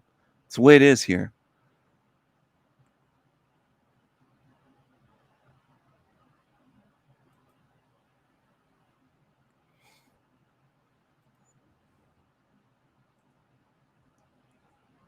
I wonder how many tears some of you have shed in your lifetime for absolute demons, including, I bet some have cried for demons that have made violent threats towards me, and some of you have probably shed tears for them. I wouldn't be surprised, because I noticed the overwhelming pattern in this realm and how that is. That's so common in this realm. Crying for demons, giving your sympathy for demons, and you're all upset over demons, and they have you duped. New Age Deception 14.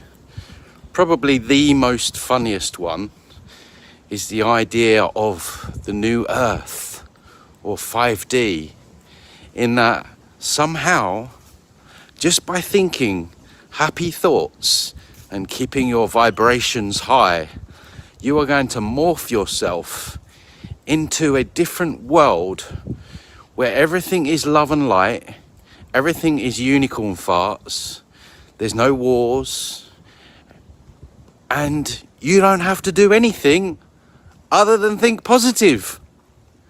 And people believe that this is a thing. I mean, it's astounding. Not only do people think that this is a thing, millions of people, because there are millions of people that have bought into the New Age New Cage, believe that they are heading into the new Earth, or 5D. And these spiritual, quote unquote, spiritual teachers on YouTube, they're going to tell you how to get there, because of course they're already there. They're already elevated. And they will tell you that your ascension symptoms, basically radiation poisoning from all the EMFs and the stuff they're spraying in the skies, it's got nothing to do with your environment.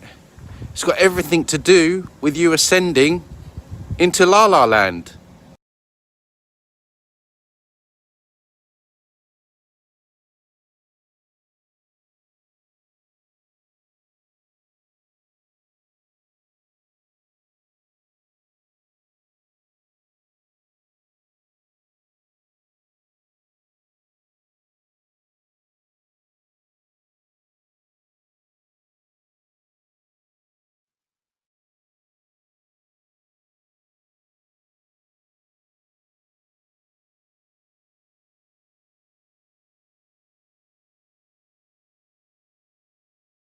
So hi, my name is Erica and I live in New Jersey. I'm a psychotherapist, and 10 years ago I had a near-death experience.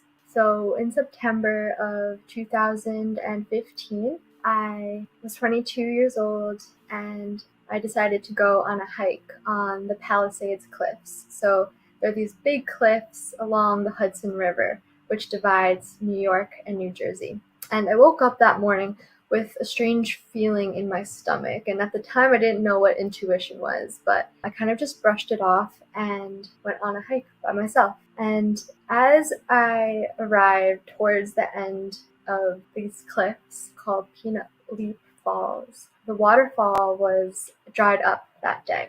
And I had climbed up this waterfall once before. I was kind of a daredevil at the time, so I thought that I could climb down safely. And so I took a picture at the top of the cliff, and then I started to make my way down. And this is about a 60-foot cliff. And immediately, I didn't even get down past probably a foot, and I got stuck on the rocks. And I stayed there for about 20 minutes waiting for someone to come, and it was very strange because this hike usually is pretty popular, and on this day not one person came all day long. And so I stayed there for 20 minutes and I was looking around to see how I could get down or get back up, and I just couldn't find a way, and my arms started shaking. And I saw this one rock at the bottom, like beneath my foot, but it had wet moss on it. But I was going to fall, so I had to take truly a leap of faith.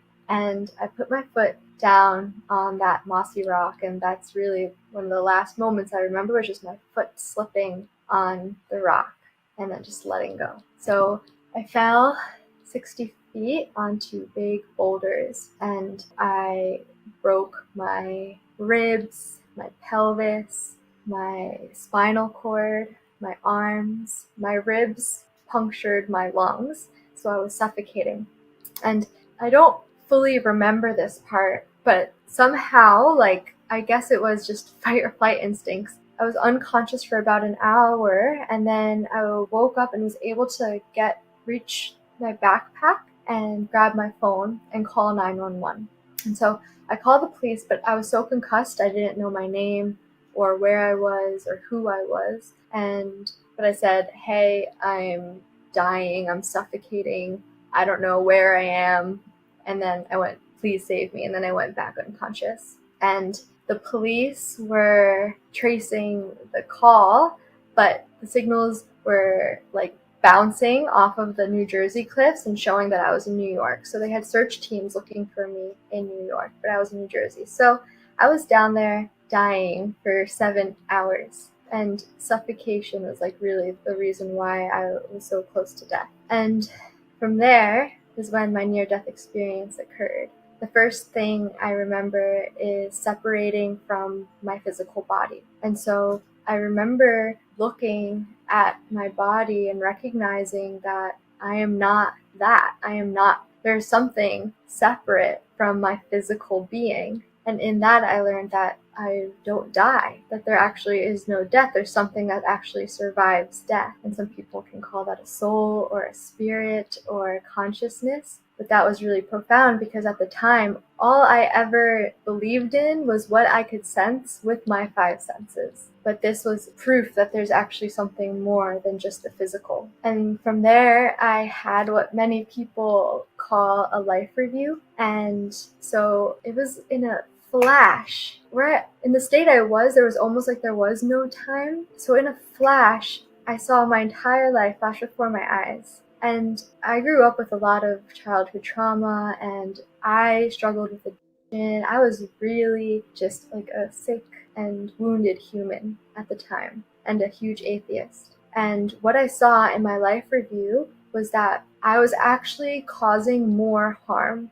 to those around me than I was actually relieving the suffering or living in alignment with my soul's purpose. And you know that saying that hurt people hurt people. Yeah, so I saw very clearly that my own suffering was then unconsciously being transmitted to all those around me. And that was very eye-opening. I believe that's what we would call karma. I learned about karma and cause and effect and how it determines where we go next, and how deeply it affects the people, not just ourselves and our own soul journey, but also all the people around us.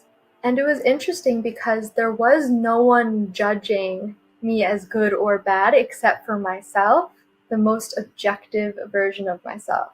It wasn't judgmental or shameful. It was more like an honest assessment of like, hey, you're just not living in alignment.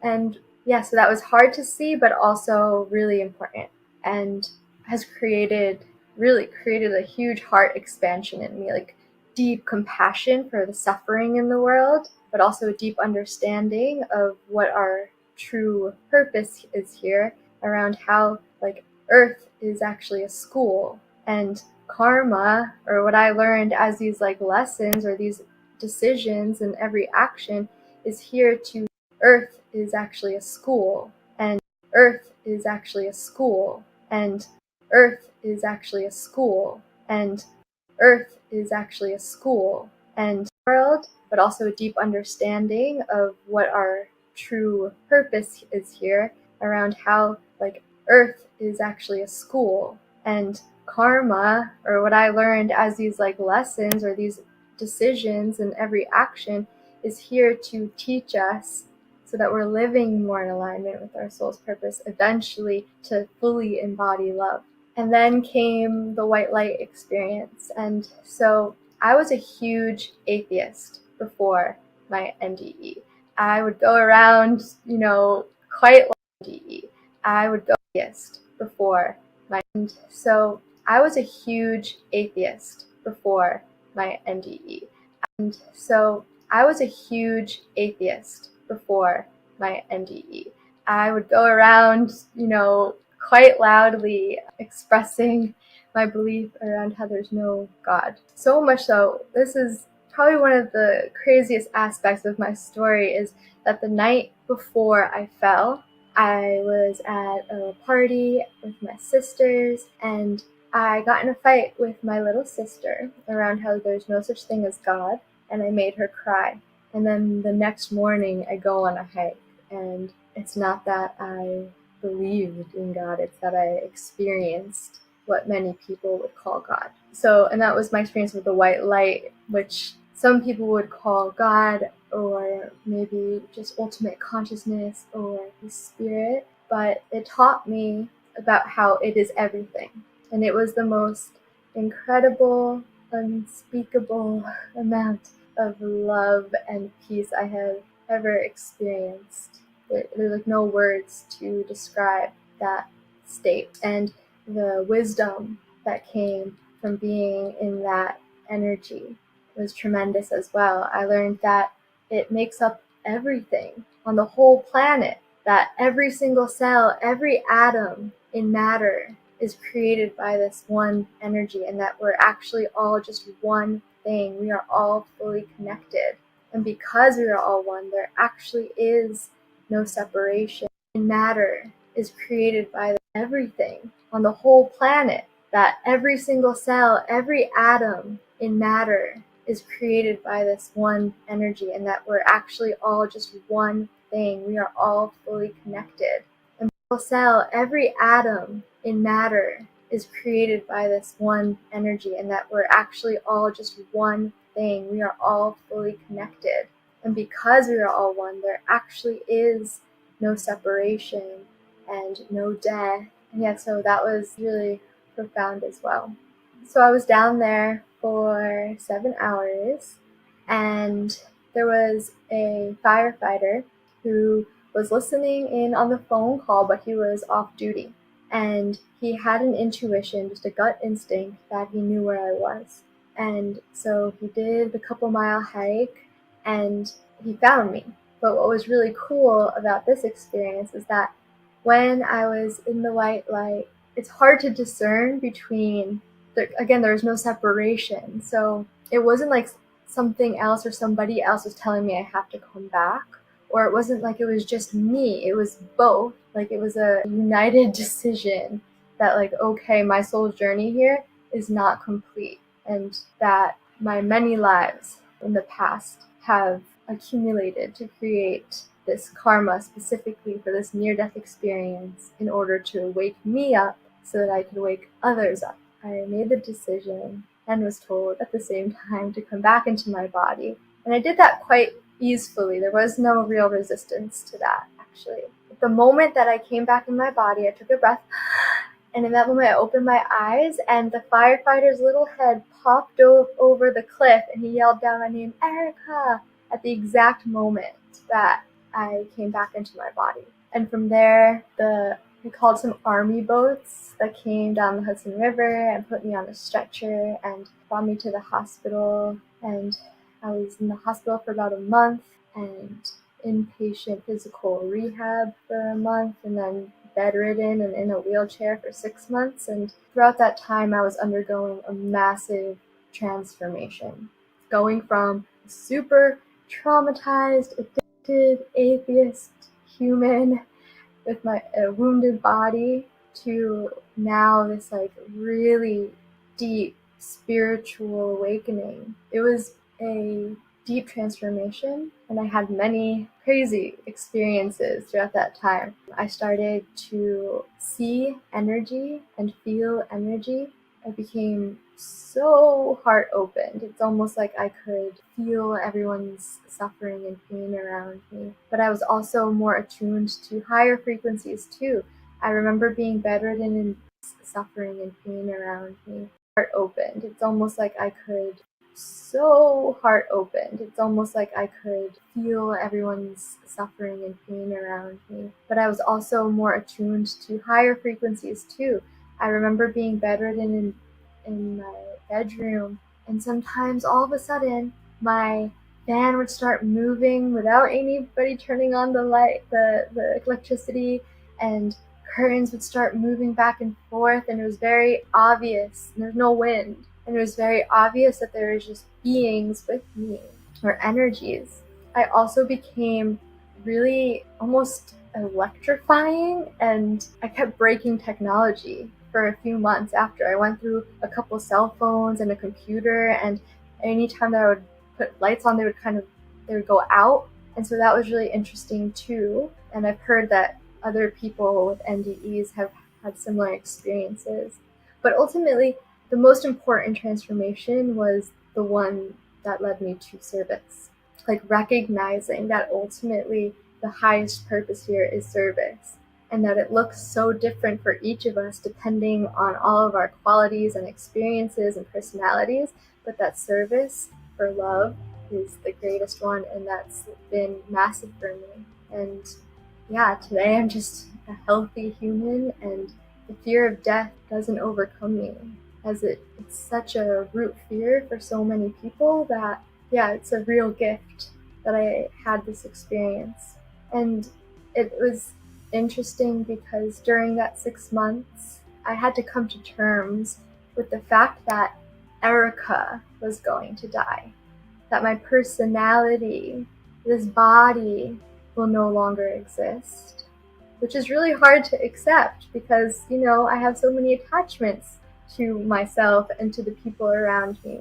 But to accept that there is actually something much deeper that does survive death, and that is ultimately connected to everyone ever been in our life, is the ultimate peace. During that 6 months, I had to come to terms with the fact that Erica was going to die, that my personality, 6 months, I had to come to terms with the fact that Erica was going to die, that my personality, this body, will no longer exist, which is really hard to accept because, I have so many attachments to myself and to the people around me.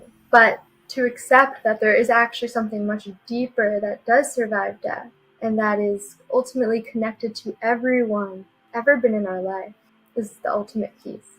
So that's my story. And if you'd like to hear more or connect, hear about my services, you can look at the links below. Thank you. If you like this story, be sure to support The Other Side NDE by checking out our brand new book below.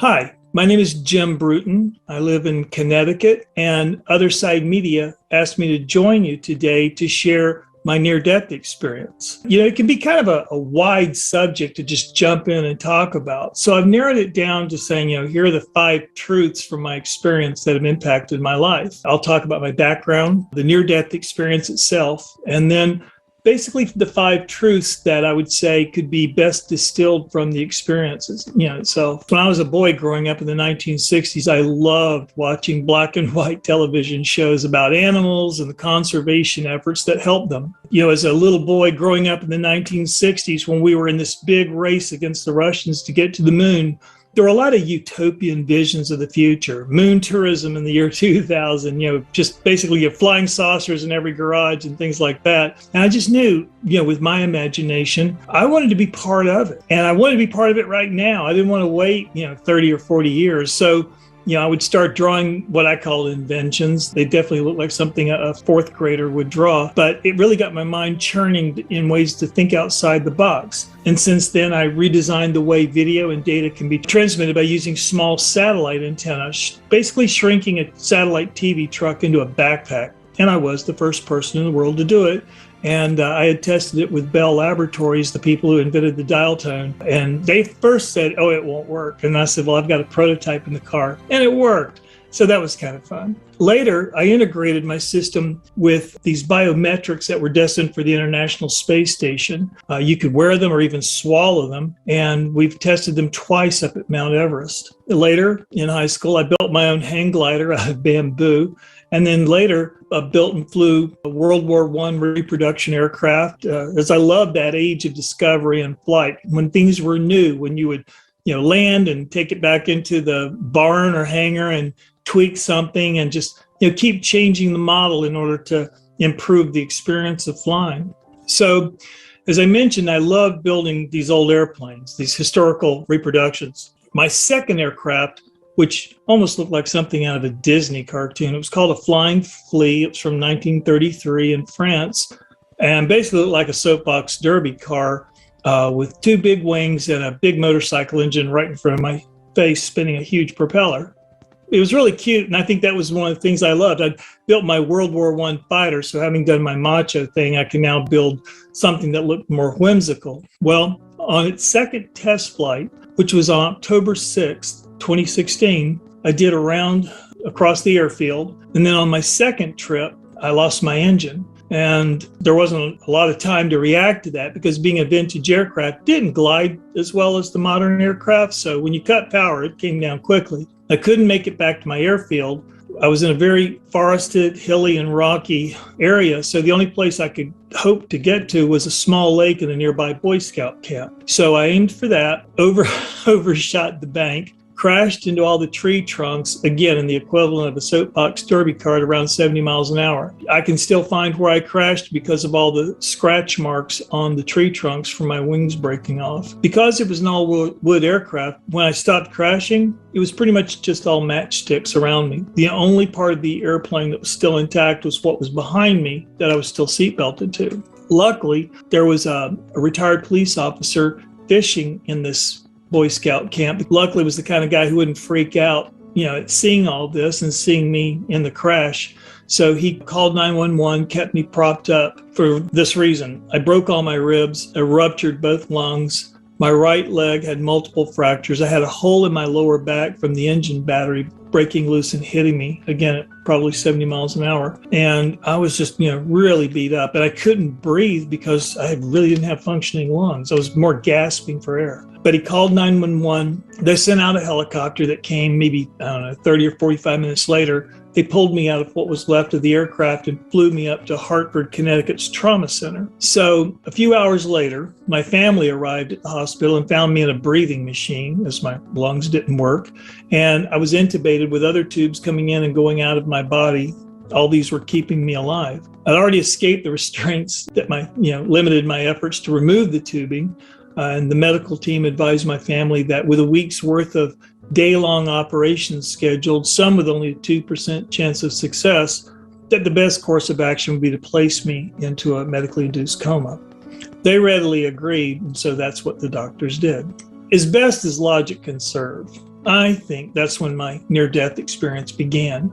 As far as how long it lasted, I can't say, but I can say I was in the coma for a week. And I can say that while I was on the other side, I was very, very busy. This isn't your usual near-death experience where people may see themselves like on an operating table and then they go through a tunnel of light, they see dead loved ones, they go to a beautiful landscape, maybe have a life review. Mine was quite different. So for me, it was more like I teleported up onto the terrace of a tall building. It was very open and everything was gray as if made out of concrete and in ruins.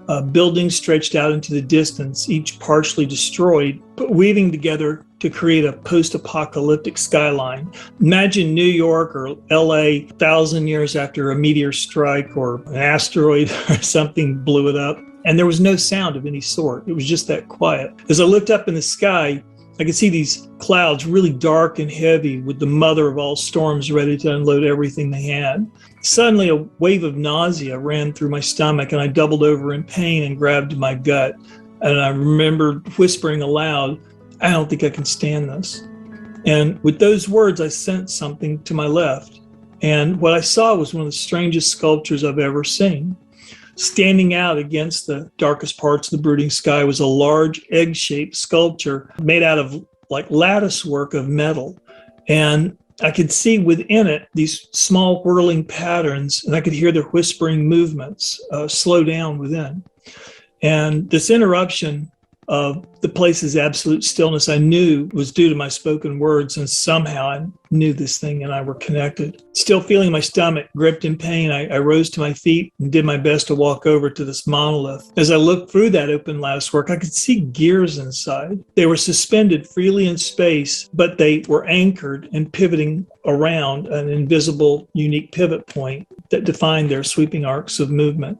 I noticed that these were what they call sector gears, the kind you see in clock-like mechanisms. When you think of a gear normally, it's a wheel with little teeth all the way around it. A sector gear is a part of that gear, and it's usually meant to just move back and forth. So it has a beginning, a middle, and an end to its movement, and that's significant in the story. As I watched the gears just sort of idly moving for a moment, I could see that some were very real and definite, and others were more ghost-like, and they would pass through each other, in a physically impossible manner.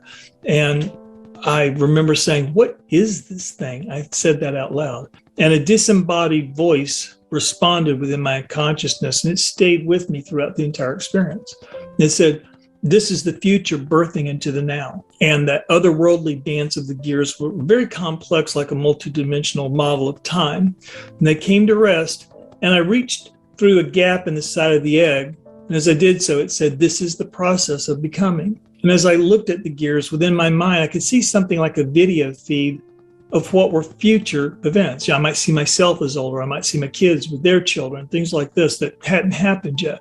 And as I reached my hand through to see if I could touch them, because like I said, some were very definite and some were very ghost-like. I just want to say, gosh, can I feel them? One brushed by my hand, and instantly I doubled over in pain again, that nausea in my stomach. With a reflex, I ripped it out, pulling it through the latticework, and I threw it away. And as I did that, all the gears went crazy, spinning around. Basically, they were recalibrating for the loss of one. And I said, "What's happening now?" And the voice said, "Each gear is the probability of a thought, word, or action in your future. Your destiny is resetting itself around what you have removed." I said, "How did I know I could do that? Pull that gear out, removing that future moment." And the voice said, "Why else are you here?" And I said, "I have no idea. I don't even know what this place is." They said, "You're in the in-between." I said, "In between what?" I said, "Everything. The impossible now between the past and the future." And I said something like, "That makes no sense whatsoever." And it said, "It's impossible in its short duration. Yet here you are standing inside the eternity of a single moment. Do you remember who you are in the world to which you belong?" And I promise you, if somebody had come up to me at that moment and said, "Do you remember the world to which your body belongs? If you stay any longer, you can't go back." I'd said, "Go back where?" "To your family." "What family?" I really had no idea. I was so present and actually so depersonalized. Everything was stripped away of who I thought I was. And I said, "I have no idea." And then the voice said, "You see now the truth in how the past is dust." I said, "Okay, why do some of these gears, these futures that I touch, make me sick and not others?" And it said, "All choices have unintended consequences, some unfortunate and some not. The pain each brings is your guide." I said, "Where are the gears that feel good?" And it said, "You're not here to feel good." And a new gear then swung into view. And on this one, I saw a Ferris wheel with happy grandchildren who aren't born yet, whizzing by, their fingers holding onto the car, and they smiled at me or through me, looking off into their own world. Obviously, I let that gear pass by and I didn't remove it. More gears then emerged within view, some passing through others, several, again, clear and definite, many less so and hard to focus on.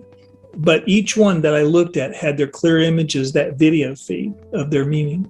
And each time they came to rest, I would reach around and pull out a gear that I could feel by my pain to be to my future detriment. It's like these unintended consequences, the pain of bad, not wrong, because you can make a mistake and it's not a sin, but these wrong decisions were what were causing the pain. And at one point I looked at the growing pile of gears behind me and I asked, it's starting to look like if I don't have a bad future, I have no future at all. I said, even though I now feel less pain because I'm cleaning up my future, stacking the deck, if you will, I said, am I going to die sooner from doing all this? And it said, your destiny has to fit itself around futures that aren't meant to be. Your number of breaths are already counted. I will worry about your last one. I said, I don't know how comforting that is. And it said, eliminating bad choices doesn't mean you won't make wrong ones. You won't know they are wrong until after they pass, since right and wrong are variable over which you have no control. The answers to what come tomorrow are a waste. Better is understanding the beauty of how everything fits and refits together. It's basically telling me, have faith in the grand design. And I said, what am I missing here in my lack of understanding? It was quite obvious that I was only perceiving or understanding a tenth, if that, of what was there. And it said, what is clearly before you? Grace. No one deserves salvation. It can only be given by grace. It is your birthright, but it must be chosen at the expense of the world that separates us. I said, well, this fixing my future is painful, and I feel ashamed I'm not doing it with some moral compass. I'm only guided by pain. I don't even know where or when these futures happen. I said, where or when are not important. Removing your enthusiasm to further chain yourself to the world isn't as painful as carrying the crushing weight of those chains once forged around you. I said, it's as if this place were made so I can do one thing and one thing only with no chance to screw it up. And the voice then said, if those with choices make poor use of them, then offering fewer possibilities could be called mercy. You can't change the past, but you can make better choices in the future. Everything is interconnected, and pay more attention to your relationships. Be gentle with everyone as I am gentle with you. And I thought about my pain and I said, gentle, what's gentle about all this? It said, you prayed for something for which being here is the answer. And now the man who fell from the sky is not the same who flew into it. With that, I looked up at the stone gray sky and then out across the seemingly dead and abandoned city. I looked back to the egg and reaching out, placed my hand on it. And I said, I think I can live with this now. And with that, it pretty much booted me out. I woke up in the hospital and I was told by the doctors I was in a plane crash, and they ran down the list of all my injuries. And I discovered I was put into a coma on my arrival, and that was for 1 week. And for that entire time, I believe I was in the in-between and didn't stop yanking out gears until I left. One thing that's interesting is I lay there with this just going over and over my head. Remember, I just came out of the coma and I've just come out of this experience. So I was laying there and it was as if the memory of what I've just shared with you was cycling through my mind. And I'm like, what is this? I figured, okay, I've had an out-of-body experience, being somewhat conversant with, Eastern ways, but I still really didn't have a name for it. I don't think I knew that this was what a near-death experience was. So it just went over and over in my head. And I would say at this point, what does this mean for me? What does this mean for everything? And so the best thing I could do was just sort of say this distilled down into 5 of the most fundamental truths. So starting with the first one, it's like return. What is the best version of myself? And this is a question I'm sure we could ask ourselves in any day of the year. I remember as I woke up, I saw this photo of me taped to the wall. It was obviously put there by someone who wanted me to remember who I was in an effort of encouragement and healing. And this photo was kind of like a Match.com photo, if you will. It was me in northern Afghanistan smoking cigars with the tribesmen. And, for a lot of people, I say, yeah, that's Jim the badass. That's the best version of Jim. And I was like, who's that? I looked at the photo and thought about how many lifetimes ago that already was. And again, to those who knew me, yeah, that would be the best version of myself because that's how the world would measure it. But over the next few days, I began to feel differently about that man in the picture. And instinctively, I was coming to see that my best version was not that, but was the depersonalized conscious being in the in-between, stripped of everything, knowing neither joy nor sorrow, but flowing in the now, that impossible now, beyond time, in that state of letting go. Laying there in the hospital, coming to grips with my NDE, my mind suddenly began conversing with the in-between. The representation of alcohol was removed from me and held up for consideration. And the in-between literally asked me if I wanted to take it with me into my future or leave it behind. It said if I wanted to keep it as part of my life, then it, the in-between, would carry it for me. If I wanted to leave it in my past, then it would remove all attachment and it would have no pull on me. I immediately said without hesitation, I'd leave it behind. And the voice then said, all right. And the representation simply evaporated from sight. And I've not had a drink since, nor am I inclined to. I can sit in a bar with people drinking. I can go to a wine store on the way to someone's house to, take something. but it never occurs to me to do it. And so I would say that was my first real taste in the power of letting go, which brings us to truth number 2. What is the art of letting go? Well, whatever answer I could give, putting it in context, I'd say while the world chases the next big thing, what if we tried a different approach? If we don't like it, we can always ditch it and go back to scratching the dirt like everyone else, swapping stories of how we know someone who heard of someone else who made it. And to me, life isn't about chasing the next big thing. It's about letting go. It's totally the opposite. It's about detachment, of owning your power to make good choices moment by moment that reduce the number of bad potential choices and their outcomes. It's an understanding that has no context. It's simply a state of knowing that gives rise to meaning, and meaning backs into our individual lives to give us some sense of our unique purpose. You're not the center of any particular universe. And once you understand this, you see that little of what anyone is doing has much to do with you personally. Well, a dual mind is where something is simplistically only this or that. These binary polarities of it's us or them, it's good or bad, you're vaccinated or unvaccinated, whatever. So we argue and struggle to reconcile those polarities. Meditation and open-mindedness lead to a non-dual state of mind, where we think in terms of and instead of or. That simple change of perspective changes the world, us and them, not us or them. To let go, start by allowing choices to unfold naturally. Wait as long as you can before choosing to allow other possibilities to fully mature. Truth number 3, I mentioned a little while ago about dual and non-dual thinking. Another way is also calling it linear and non-linear thinking. Linear being, we think in steps, and non-linear means we think more broadly. For example, the usual question would be, who robbed the bank? Linear thinking would pursue answers through a step-by-step process that have go, no-go gates, if you will, at each conclusion of a step, deciding whether to move on or go around again. And thinking this way is pretty much about the black and white of things. So what happens to your problem-solving journey if your primary assumptions or procedures break down? And yet, this is how most of the world thinks. The better question would be, why do people rob banks? Non-linear thinking brings understanding by promoting thinking and problem solving that extends in an outward expansion spiral versus that linear approach. It provides multiple starting points from which you can study or enter a problem, and you start to see different ways through it.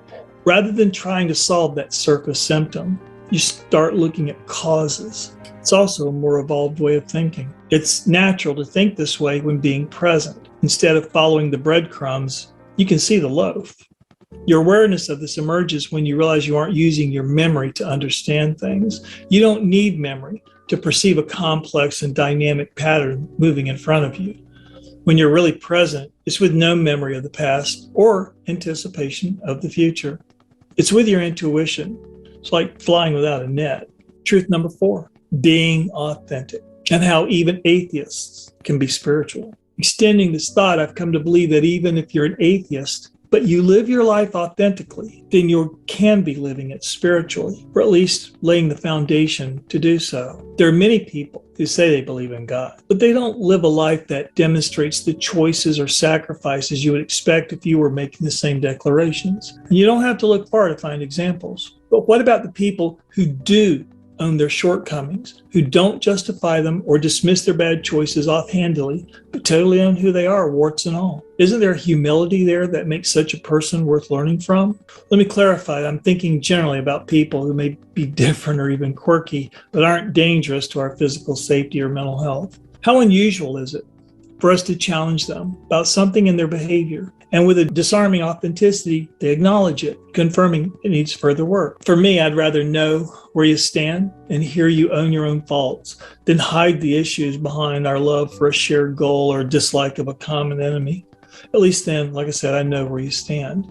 Think about this. If you're setting an example for countless people who have the courage to address their own shortcomings and get to work on their growth, that there are people watching you more than you know. And so you're actually helping more than you can imagine.